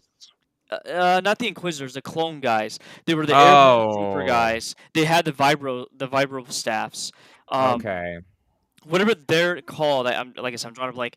They were actually put into like Battlefront 2 as a mod, plus a bunch of other characters, and that was a blast. As well as like trying out new maps and playing like a lot of like just custom made maps by people. There was one mod I played that somebody made a campaign mode. It was like basically 3 custom made maps tied together. So when you complete the first map and won, it would bring you to the second map, and then you would just do like whatever the missions were for that second map, and then it did it again for the third map, and it was done through like this clone trooper's perspective, like his like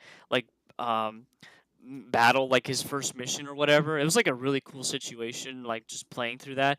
But yeah, the mods really drove it home for me, just playing that game all the time and just having fun with it. So Battlefront 2, I don't think I did play it on PS2 at one point, but I'm pretty positive my first experience was on the PC when I got a copy of it. Hmm. And that was back in the days where you could basically share CD keys. So like you can play online with CD key, like with the same CD key, because the account was different. Like the whatever it was, a GameSpy they used or whatever, like whatever the Oh yeah. Sounds right. Yeah. yeah, like you could have a different account and still play online, which was pretty cool. So yeah, Battlefront 2. Like James, I like to revisit as often as I can and relive the memories, relive the memes as well, because that game has been memed Watch to those wrist oblivion. rockets.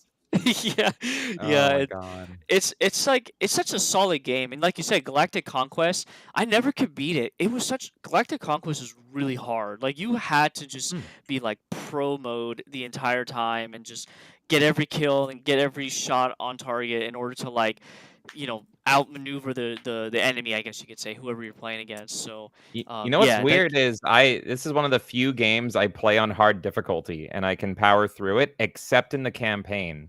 I find the 501st campaign to be really difficult, but the rest of the game, including Galactic Conquest, I'm totally fine in. So it's a weird mix of a game. That's just interesting that it's like that's what the part you have the problem with, whereas me, it took me years to beat the 501st campaign because it throws in arbitrary limits at you, and yeah, like your friendly AI is dying and taking away your units, and it's like stop dying. yes. Yeah, and like when we did the stream, right? The Battlefront collection stream. I mean, Mhm. regardless of how like janky that was and like messy, it was just a blast to like relive those memories of playing that game online. And Yeah. I mean, I wish it was like it worked perfectly out of the gate, because we could have had like the 32 versus 32 and whatnot. And one of the things that kind of annoyed me about the Battlefront 2, the new one that came out, was at least at launch they didn't have like an instant action mode to that game. So for me, like I only really cared about playing like the Republic era, Clone Wars era maps. They didn't have that for like at launch for the new Battlefront 2. So it was like you have to wait for a rotation. And of course, if you're in a rotation, you're gonna get stuck playing like sequel, maps and stuff, and that's kind of annoying. So I know they brought it back and they added a lot of cool like post like title update type stuff to that new game, but at least with the original game, like I mean, it's all there. It's very customizable. There was also not custom maps. There were PC exclusive maps, right? Oh no, console exclusive maps that were actually modded over to the PC version of the game. That was Like Xbox exclusive. That was the first DLC I yeah. ever bought. Was the Battlefront 2 Kit Fisto Asajj Ventress DLC. Yeah, the maps, like there was Renvar and I think there's another map. I remember playing that on PC, but not the characters. Like I don't remember if I think they probably were ported over, but anyways, yeah, it was. They were modded over. Yeah, the maps were a best of from Battlefront 1. So it really made Oh yes, yes. it really made Battlefront 2 like the essential game. It was similar to like Left 4 Dead 1. There's no reason to play Left 4 Dead 1 because all of it is in Left 4 Dead 2. So it didn't have all the maps from Battlefront 1, but it had the best of plus Battlefront 2 plus 2 new characters. Yeah, it was some of the best DLC ever, especially at the time. So by that logic, Smash Ultimate is the best, the definitive. Oh well, I mean Yes. yeah. I mean that changes mechanics in a fighting game and all that stuff. Whereas like No. Battlefront 2 is just superior in every way to Battlefront. The only argument that I hear from people on Battlefront 1 is the fact that the Jedi and Sith are more intimidating because you can't play as them and you can't kill them. So they're kind of always on the map as like this unkillable presence, and you have to stay away from them. And so there's like a fear element that is not present in Battlefront 2, which I think is kind of neat. But apart from that, 2 is superior in every way. But yeah, I actually highly recommend the just playing the Xbox copy on the Series X, because one of the rare nice things Xbox did, I don't know how this happened, but if you play it on the Series X, they add in that DLC for free. I guess they're just like, screw it, nobody's ever going to be able to access that DLC again. And I also noticed it's a little bit finicky. It doesn't always enable, which is weird. But if you just go into the game and like Angry Canadian said, just make sure you see like Bespin and Renvar, then you know it's enabled.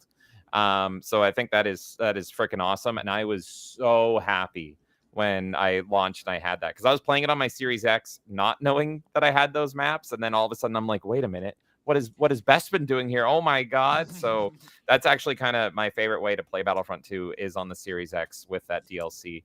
And I did look it up. Unfortunately, I was curious if they fixed up the Aspire version.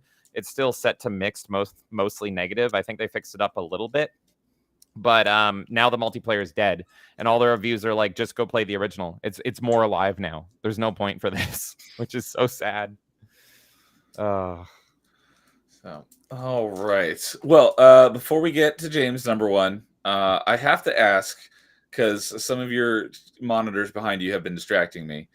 I'm sorry. Those actual games running, or are those just videos of the games? So yeah, in our new setup, because I had monitors behind me, so I'm like, let's take advantage of it. Yeah, they're actual games, and I just, depending on the stream, I swap up what they run. Because yeah, obviously Yeah, the one in the middle is Super Empire Strikes Back. The one on the right is switching between Star Fox, and a few minutes ago I saw Mega Man X, the Armored Armadillo stage. Yeah. So how are those both playing? I know which one it is. Oh yeah. I know what it is. It's the Super Nintendo Classic. Yep. There you go. Okay, So- that was gonna be my guess, because I don't know what games were in that, but I was like, I'm assuming that those were, and that's why it's playing these different games all in like conjunction. Yeah, so Super Nintendo Classic or the Mini, NES Mini, and that's why it's Rolodexing Okay. all the games installed. It's got a kick-ass demo mode where it will just like run through like the highlight reels of all the games, and I'm like, well, I'm never taking this off again. And then this is actually the Analog Pocket, where, you know, which is like a super system. It's like a super Game Boy, but it also runs ROMs from pretty much anything in the 8 and 16-bit era. So it's Kay got really mad at me because I knew I was going on this show, and she's been playing Fire Emblem on the Pocket, and I'm like, I need it for the background to show a Star Wars game because none of the minis have a Star Wars game, and so she's dying for the show to end so she can go back to playing Fire I Emblem. appreciate your patience, Kay, to let him borrow it while we're streaming. Thank you. But yeah, I can even change the game right now. There you go. So what you want? Let's swap it. Let's do. No, Super keep Star it on Wars. Super. Oh, as long There. as one of the Super Star Wars games. There you go. It's been on Return of the Jedi. I'm not going to put on Empire because. Oh, was it? I thought it was Empire. It was Jedi. It was Jedi I was running, because if I put on Empire, it just looks like white because you can't. I mean, look at this. Oh, You can that's barely right. tell That's what what you this were is. saying. I was thinking that it was Empire, but it was Return of the Jedi. Okay. There you go. Now it's Gotcha. Super Star Wars. You're going to see a lot of sand. It's coarse, rough, irritating, and it gets everywhere. All right, James. What is your number 1? Soul Calibur 4. I'm just joking. I was just about After to. I got grief over my Roblox take. Yeah, I know. I should have been ready on the button so that as soon as you said that, I could click you off the screen. I had it ready. I had it ready. Oh my god. Okay. He's like, okay, for real, Soul Calibur 3. So this game, of course, lifelong Star Wars fan, playing Star Wars. I've tried to play like every Star Wars game I can get my hands on since I can remember. It's tough for me to pick a number 1 when it's like I said at the start of the stream, Star Wars games are like my top genre. I say shooters are my favorite genre, but it's really like Star Wars games. That's where I'll play an RTS. That's where I'll play a dating sim. That's where I play whatever. So what is my number one game? Well, here it is. It's got to be a game that rivals the movies in terms of lore, tone, aesthetics, character, dialogue, all this stuff. And it's got to just be perfect, an absolute perfect, magical Star Wars experience. And I didn't want to miss anything. So I actually wrote an incoherent blurb. You're probably going to hear some things repeated and it's going to be all messy. But of course, my number one pick is not KOTOR 1. It is the artiste choice. It is KOTOR 2. This is Interesting. I didn't think it'd be my- that high on your list. it is my number one Star Wars game of all time. For the longest time, I said KOTOR 1 is my number one. No, now I have upgraded to the KOTOR 2. Interesting. And let's go through my blurb here. So because I am making an argument as to why KOTOR 2 is the supreme taste, and this is the best Star Wars game ever. I think this might be the first time we've ever had someone prepare a statement on top 5. I need to do it or else I'll be hung.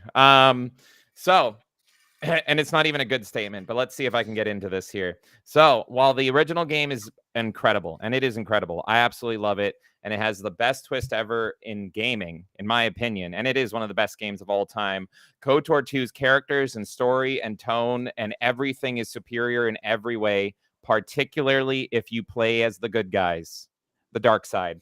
I remember reading an official Xbox magazine review that pretty much said if you play dark side, this game is a 10 out of 10, and if you play light side, it's like a 2 or a 3 out of 10, because this game favors the dark side and its choices so heavily. But I have only played KOTOR 1 and 2 one way, and that is the right way. That is the dark way.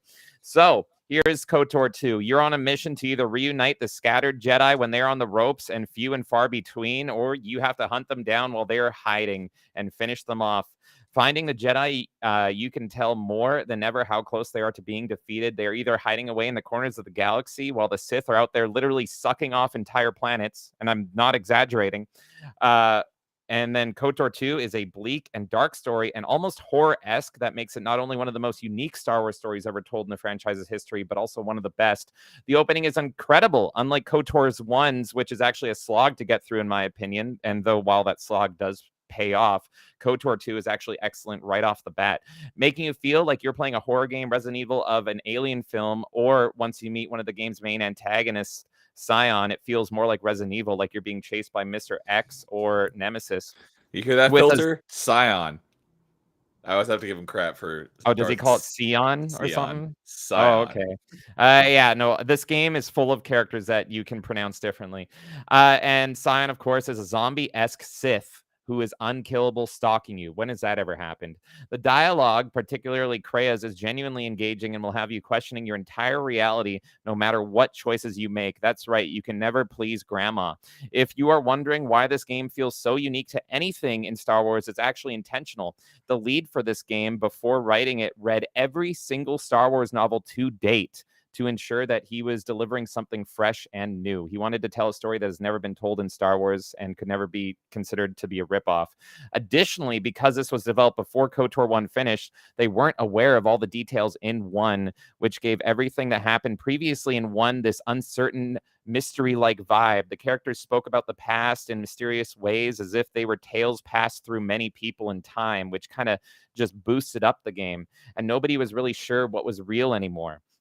This game, in my opinion, actually makes the first game superior and gave me a very unique experience playing it, because I actually played KOTOR 2 first before playing KOTOR 1, and it did not spoil the major KOTOR 1 twist for me. It just built up, spoilers, Revan even more to be this larger-than-life figure. So by the time I got to that Revan twist, he was actually an even more grandiose figure, thanks to KOTOR 2.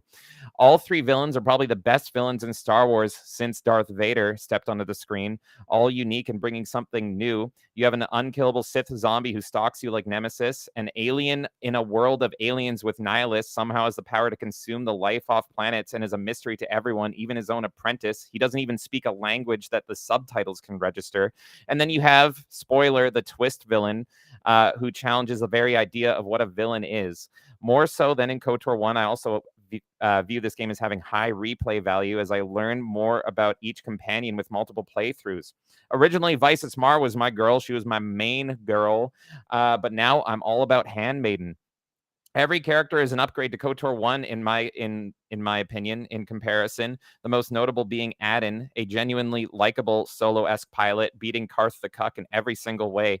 This is all the more impressive given that KOTOR 2 released just a year and a half after KOTOR 1, and while LucasArts rushed them to get it out to capitalize on the success of the first, this caused a lot of content, especially the ending, to be cut. Which brings me to my final nail in the coffin of why this game is superior, and that is the fan restoration mod. The fans got a hold of the game's lost content as all the voice lines were recorded and spent over a decade working to get it back into the game. With the restoration mod, KOTOR 2 is not only a complete game, but it is superior to the first game in every way. So there you have it. Come fight me, internet. KOTOR 2 wins. Nice. That was very well put together. Almost too well. Did you have AI write that for you? Grok, please delete all my history. Grok, delete my history. No, I'm joking. No, I just coherent because I was getting thoughts about KOTOR 2 and I was like, I should write this down, and I just wrote it and I didn't even add periods or anything, and that was my first time rereading it. So luckily it made sense. That was great. So okay, perfect. My main question is, what is worse, Rosh or the Thorian restoration of Telos? Oh God, why? Well, Rosh is so bad, and KOTOR takes place like 5,000 years before Jedi Academy, that I wonder if, to spite me, the Ithorian Restoration Project is somehow responsible for Rosh. Like all their funding just went to birthing him or something. That's the only way that makes sense. My God, I don't know. I guess Rosh is worse, only because the beauty of KOTOR 2 is and KOTOR 1 is you are your own character. So you are able to go to the Ithorians and pretty much ruin their entire lives. Rosh tries to kill you in the opening of the game, and you still have to just sit there and act like he's your best friend. Well, unless you do the dark side run, which I do. So there is that. But oh my God, the light side ending to Jedi Academy makes me so freaking mad. This guy tried to kill you several times, and you just sit there and take it. And yes, the hardest decision ever, I've never been able to do it, is the light side dark side choice in Jedi Academy. Whether or not you kill Rosh. Who plays light side? How do you not kill him? So yeah, I guess Rosh is worse.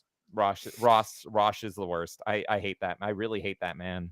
He's responsible for Disney somehow. I just know he is. Good answer. And for anyone who didn't catch it, that was a reference to the most recent episode of Party Chat.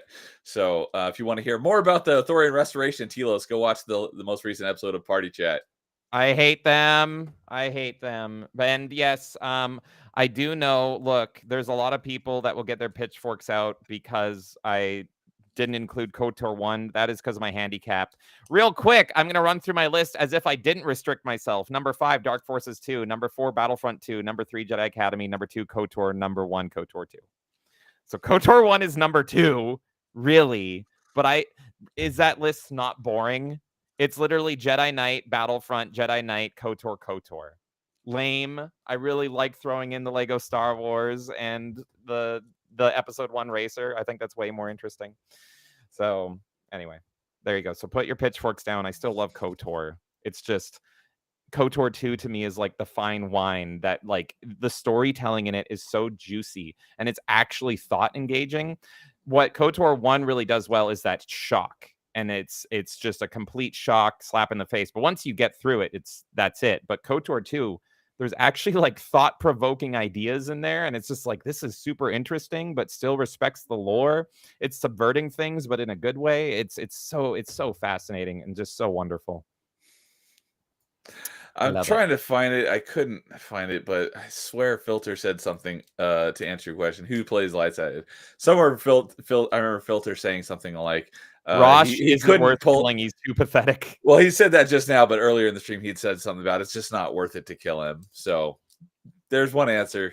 There you go. I did light side the first time too, and then I did dark side the second time I played it. And it gives you so many ways to kill him. You can lightning him, you can choke him, you can cut his freaking head off. It's so fun. I have replayed Jedi Academy so many times, and I've killed Rosh in so many different ways. I don't know how you all resist. Okay, Sam. Now what do I do with my pitchfork? You shove it into Rosh. That's what you do. You find him and you stab him. Or an Ithorian. Go kill your local Ithorian, folks. Sponsored by the Exile. Oh my god. All right. Well, that brings us almost to the end, but I think we have a shakeup now because we had so much love for Battlefront 2 tonight and KOTOR 2. So Jason will have to inform us of first tell us what the standings were if you have them and what the standings are now so we can see what right. moved.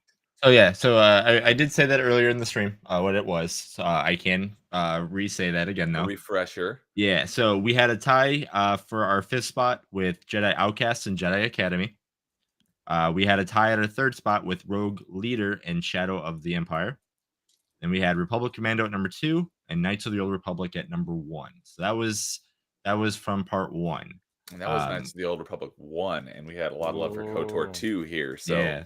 all So right. now- With Pyrrhus So- as well. Woo! Yeah, so now tonight, now the top 5 official Star Wars game list is number 5, Knights of the Old Republic 2. Number 4, Republic Commando. Number 3, Jedi Academy. Number 2, Knights of the Old Republic. And our new number 1 is Battlefront 2. There was That's a a lot of great love for it list. tonight. That is an awesome list because I didn't list Republic Commando, but it's definitely a top 10. It's super great. It's the enemies are a little too bullet spongy and the AI is a little too stupid, but Yeah, the it's a friendly great AI. game. Oh, it's so bad. It's so bad. But it's a great game. So, well, that will wrap it up for episode 16 of Top 5 Star Wars Games Part 2. Thank you, Jason, for getting us started and hosting our fine guests. So earlier, dropped the link to Star Wars Marvel Purist channel, but I believe everybody's links are in the stream description already if you haven't subbed to anybody. But we'll go ahead and give everybody a chance to plug whatever they've got going on. Canadian, have you got anything you want to shout out? Yeah, so I appreciate you guys inviting me for this, even though I might have said some controversial things, but I stand love it. my Bring the ground heat. on those takes. Hell yeah. Besides that, this week I've got a pretty cool stream interview coming up. So I'll be interviewing this ROM hack developer, and he developed a ROM hack for Super Mario 64. And it's basically a conversion mod that takes Mario 64 and converts it into a Bionicle game that we should have had for the Nintendo 64. Interesting. And I streamed it a couple months ago, so if people like saw it or popped in, they'll know what it is. But he seems like a pretty cool guy, so I wanted to interview him and actually talk to somebody about Bionicle because it's like slim pickings to find people that are interested in that. And if you do find people, they're a bit on the odd side. So, yeah. You got plenty of people to talk at Halo and Zelda with, but not a whole lot of Bionicle people. Yeah. There is So people that's out there. Mhm. There's a Zoomer audience for the Bionicle, let me tell you. Yeah, so that's this week, and then for this whole month, I've been streaming Shadow the Hedgehog on my channel, trying to go through and 100% the game, so to find all the different like story paths and whatnot. As far as the next time I will play that game, I don't really have a date set for that, but just if you sub to me, have the bell turn on, and follow me on Twitter, you'll see like when I announce the stream for that. But yeah, it's been a lot of fun. Appreciate you. Would inviting me on. Yeah, always love having you on. Would that by chance have been inspired by someone's Sonic month, Sonic September? Or were you going to do that I anyways? think that was a Wait, who- coincidence, actually. Yeah, who's Sonic Month? We're Oh. doing Sonic. We're doing Sonic Month over at Melee Games, actually. Oh, I I'm haven't so sorry. I haven't didn't notice streamed that. any Okay. Sonic stuff yet, but yeah, our Oh, that intro makes right sense. now is very Sonic pilled. No, cause like October, I'm taking a whole month off. I'm like real busy with personal stuff, so like that's when the Sonic X Shadow Generations games drop, and I wanted to play it during that month, but I won't be able to. So I decided, you know what? September's my birthday month, and I have the funniest birthday memory with Shadow the Hedgehog, so I'm just gonna stream Shadow the Hedgehog. Oh, Happy early birthday. or Appreciate it. yeah. What do you obviously don't have to if you don't want to. Curious if you want to let us know what day your birthday is. But It feel free falls to not on to. the late 20s of this month. There Okay. you go. Okay. What's your social insurance? No, I'm joking. Yeah, there we Well, go. all right. Well, I just basically want to know did we already miss it or not. So happy early birthday. Yeah, man. Appreciate it. Yeah, it's gonna be fun, and I'll probably stream the new Zelda game when it comes out because it comes out around my birthday. So my goal is to try to stream that at least a couple hours of it so people can see what it looks like. But yeah, I didn't realize you're doing the Sonic month. That's funny. I just randomly thought about it and to do the Shadow month because Shadow's my boy. I like Shadow. Hell yeah. Are you excited for the movie? December? Oh, dude, I was so hyped when I saw the trailer for that. And as long as they do the fans justice and they have the right music in this time, because the last two movies just did not have the right music, it'll No. probably be like movie of the year for me. So we'll see how it goes. I'm the only person. Oh, me and Kay are the only two people that absolutely love and simp for the Knuckles show. So I'm showing up for Knuckles. I freaking loved the Knuckles TV show, and everyone else was hating it online. And I'm like, what's wrong with you people? I'm gonna be there day one for Knuckles. I want some references to that show. It was great. There you go. See, Happy early birthday, Canadian, despite your bad Star Wars taste. Hey, appreciate it, Fractured. Yeah, I want to see the Knuckles show. I just don't have access to Paramount Plus. So Well, I does it gotta- not exist in Japan? No, and like VPNing is just like a nightmare. So yeah. Okay. Because I was gonna say I don't have Paramount Plus. I went to my Uncle Larry's house. He gets everything. Maybe I'll have to take a visit too. Go visit Uncle Larry. He's a friendly guy. So awesome. Well, yep, I dropped the link to Canadian's channel there. If for some weird reason and you guys aren't subbed to him, go sub to Angry Canadian. He's an awesome dude. So, James, what do you got going on? I know you. Yeah, this is Sonic September, so I know you got a town hall coming up about Sonic at some point. I don't know what day it is. Maybe it's this week. Oh, that's right. And Canadian, we'd love to have you if you get the time. Hey, everybody, I'm one half of Melee Games. We're talking all things gaming all the time. And that is right. What do we got coming up? Of course, we have the Melee Madness podcast this Thursday. There's a lot to talk about, mainly laughing at Sony after having a wild success. And the Sonic Town Square, where you're all invited onto the show to talk all things Sonic, all things Amy. I don't know the legality of that, but you can talk about Amy. Talk about Rouge? Yeah, Rouge. Please talk about Rouge. That is going to be Friday the 13th. That is this Friday. This Friday. Okay. Yeah, I was guessing. Come on down. Talk about Sonic dressed as Jason Voorhees or something. Anyway, it's all things Sonic. It's going to be a great one. But the main thing I want to talk about, because it's very relevant to this show, September 24th, Tuesday night. Thank you so much to a certain individual that has brought us back to 20 minutes of Raw-Off. But the stipulation this time, the Oreos have returned, and they have turned into Jedi and Sith. That's right. Kay is going to be representing the Jedi Oreos, and I am Team Sith, everybody. And we're going to be battling it out until there is no more Oreos. One of us has to be defeated, and our health is represented by those blue and red little jerks. And you can all participate. I bet you can guess how. After Raw-Off, unless it goes on all night, we're going to be playing some Star Wars games and playing with our Star Wars Oreos. So there you have it. Do not miss that on the 24th. All you Star Wars fans and all you Sonic fans, I'll see you on Friday. Don't forget your Oh, God, no. medallion. No, I refuse. I refuse. Professor Savage Dad is a 3D printer, and I'm like, if you send me one, I'm literally burning it. Or I'm giving it to an enemy. Like, I will not. It has genuinely ruined so many lives. I am 100% with Chris Boers on that. That is cursed. Go watch Chris Boers' videos on the Sonic Shoe Medallion. I'm a believer. I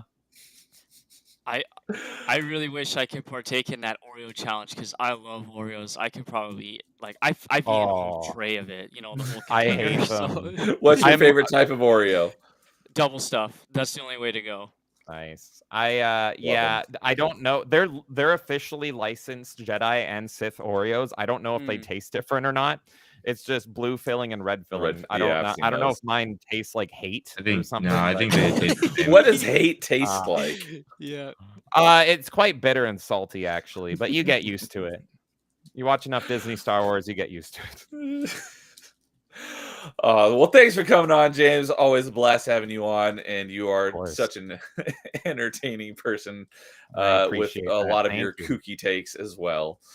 So, although I don't think, let me pull up. I got All my takes were honest and true today. They were. That's what I was just looking. I'm No. like, did you have any James takes tonight? You did not have any James takes tonight. I think the I took- think the people that absolutely reject Disney Star Wars will hate my number 4. But seriously, guys, it's awesome. Just ignore the Disney stuff in the game. It's so good. Yeah, that would probably be your closest one. So, Yeah. yeah, if you also aren't sub to the Melee games, go check them out because they are awesome. Thank you. So, always blast having you on. Jason, you got anything you want to plug? No, I got nothing except for you'll find me here on Top 5 for a while. Very busy next couple of months for me. So I'm putting a lot of time and effort right now into Top 5s. But yeah, hopefully things settle down and I can get back to doing a couple other shows. But right now, unfortunately, I am a little too busy.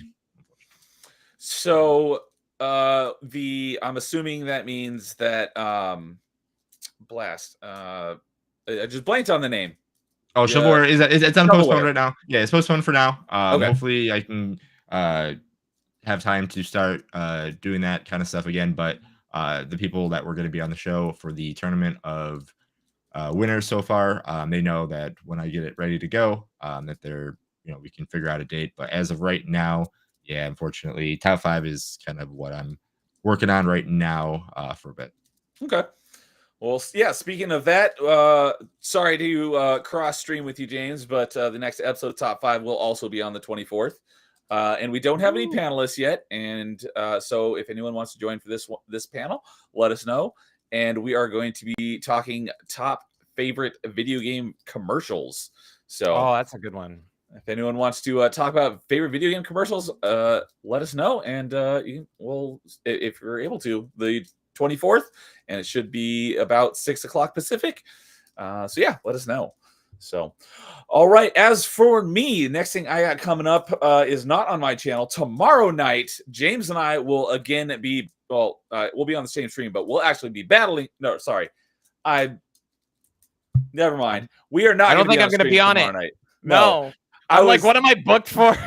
I'm voluntolding you something. Sorry, I don't know Oh. why I had that in my brain. It's because we were thinking along the same lines, and I thought we were going to be on stream together. But no, he'll just be in spirit supporting me. So sorry yeah. about any No. confusion, miscommunication.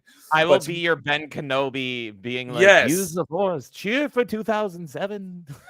So tomorrow night, at 6 o'clock Pacific, I will be on Carl's channel for the RNG Gaming Podcast, and we are talking the best year in video game. We each have a Right. different year. We're going to be duking it out, and I don't know how anyone else can win because I already have the best year, hands down, do. 2007. So You're I don't lucky know. that I wasn't on the show pitching. I was supposed to be on the show, and I unfortunately got double booked for other Oh, things too. bummer. But no, Oh! I had Yeah, I because had- you're on the thumbnail. I was, yeah, because the only reason why I found out I was like, oh crap, it's that day, and then I Oh. messaged him saying like, oh yeah, I can't make it because I wrote Shoot. down the wrong day. So So yeah, Bummer. does everybody actually have a different year that they're Mhm. picking? Yes. Wow. So there's people that didn't. So there pick was supposed to be 4 of 2007. us. It was going to be myself, Jason, Carl, and Insidious Bliss. But I guess now it's just going to be Carl, myself, and Bliss. my Unless we can God. get an audible and anyone can drop in I and think- take. I think that's Take what a he was trying to different do. year. He was trying to find a different year, yeah, So if or anyone, my year. yeah, if anyone wants to hop on and argue their favorite year of video gaming, go let Carl know and see if he's cool with it. But yeah, I got the best year in video games, hands down, 2007. I don't Yeah. know what the others on the panel, what year they're picking. So it'll be a surprise to me. But that's going to be a fun stream tomorrow night on Carl's channel for the best year in video games. I And just then want to say the only way I could go on is if I say the best year in gaming is current year because I can play everything from 2007 and 2008 and 2000. So it's just like that's the only way. no, I didn't even think about that, but Someone can argue that. None of us, I don't think any of us ever even had that thought, so it didn't need to be stipulated. But that is when James is on, you got to think about these things and put stipulations into That's it. the only way I'd be able to go on. Go off the rails, because that would make sense. Current year, because you can play everything from back. But no, the best year of games that came out that year. Mm-hmm. So. But yeah, so that's gonna be a fun stream. So go check out Carl's channel. Let's see here. I think I have a bot command for that. Let's see. Anyways, we'll see if the bot drops that link. If you're not subbed to Carl, do that as well, because he's a great dude. And help console him while he is banned from Twitter. He's in Twitter jail. So and then Thursday night will be another episode of Open Mic, and I got Mo Zamboni coming on, and hey, it worked! Yay! Thank you, Nightbot. So Mo Zamboni's coming on, and he was also on the last episode of Party Chat. It was a great episode of Party Chat, so go check it out if you haven't. It was a few weeks ago. It's been on a bit of a hiatus, but I need to get back on it because Party Chat is returning next week. But I'll get to that in just a second. But yeah, Mo Zamboni, he mentioned this on Party Chat, that he is starting, he's never played it before, and he is starting my favorite video game franchise of all time. That is Mass Effect. So I'm hoping he's gotten a good chunk of the way into the first game, because I messaged him a few days ago. I'm like, hey, get as far into the game as possible, because I really want to talk Mass Effect with you. So I'm not going to try to spoil anything for him, but that will definitely be something we talk about on Thursday as Mass Effect on Open Mic. Then next week, for anyone who might have missed it, last night was the debut of a brand new series of streams from me, and it's going to be me gaming, and I'm doing Metroidvania Monday. So I don't really have a format, whether I'm going to pick one game and play through it every Monday until I beat it, or jump between different Metroidvania games every Monday. But every Monday, for some period of time, I'm going to be playing some Metroidvania. And last night, I kicked it off playing co-op with a buddy of mine on Xbox of Journey to the Savage Planet, which I always shout out because it's a great game and is very underrated. We did have a lot of crashes, so we didn't get through the game. We'll finish it up at another time. There was a lot of hiccups, but it's a fun game. And I'm going to be doing that every Monday, except for one Monday a month. It's going to be Mass Effect Monday. I'm going to be playing Mass Effect 3. So if anyone wants to play Mass Effect with me, let me know. The first Mass Effect Monday is going to be Monday the 23rd. So I'm going to play Mass Effect multiplayer. So if anyone wants to come play Mass Effect multiplayer with me, let me know. It is open to 4 people. Yeah, you're welcome to join. That's going to be a lot of fun. But next Tuesday, a week from tonight, I've been so busy, I haven't gotten any guests together, so I'm hoping I can pull a guest in the next week. But should be the return of Party Chat. It's been on hiatus. My schedule changed, so I can't do it on weekends anymore. So, but now I can stream, because I was doing like an every other week thing, but now I can stream pretty much every week, Monday through Thursday. So the thing that made sense is we're moving Party Chat to Tuesday night. Unfortunately, that doesn't work with Mark's schedule, so he's not going to be able to be co-host anymore. But my buddy Ryan, who's Legion, he said that works for him, so he should still be co-host. And it's looking like Carl's probably going to be able to become the new regular co-host in place of Mark. And then I'm going to try to keep getting a guest on every week. So next Tuesday should be the return of Party Chat.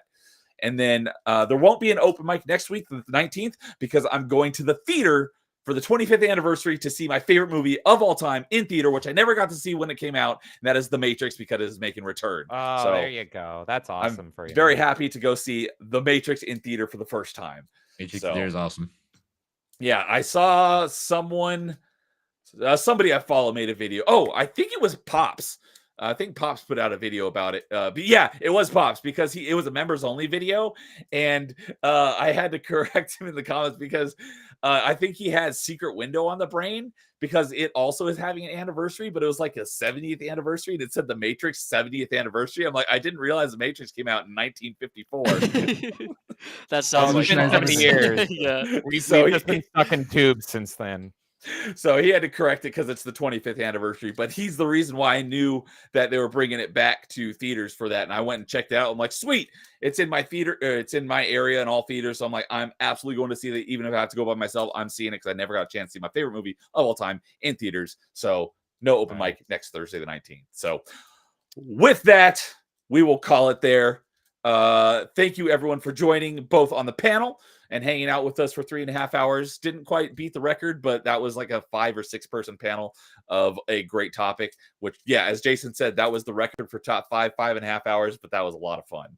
So it is not a new lap record. And not a new lap record. So if you want to go check out that, that was episode 8. Hey, this is, double that episode because this is episode 16. That was our top 5 Star Wars games, and that was a great stream. Go check that one out. I've got the playlist for all my different streams on my channel. So go listen to Jason and I's top 5, and let's see who else was on that one. That was also Carl and JT Epsilon and BD Jake, but he did have to bounce out early. I was hoping he could be on this one to give us the rest of his top 5, but he was not able to make it. So we'll probably do a part 3 at some point, and hopefully BD Jake can be on that one. And then Fractured was on that one as well. So go check that one out if you missed it. Episode 8 of top 5 for the first round of Star Wars games. But that was fun as well. Great having you on. Everyone that was in chat, thanks for hanging out with us. You all have a great night. Jason, bye, James, everybody. Canadian. We will see you all later. And in the meantime, everyone, game on. Go play Star Wars.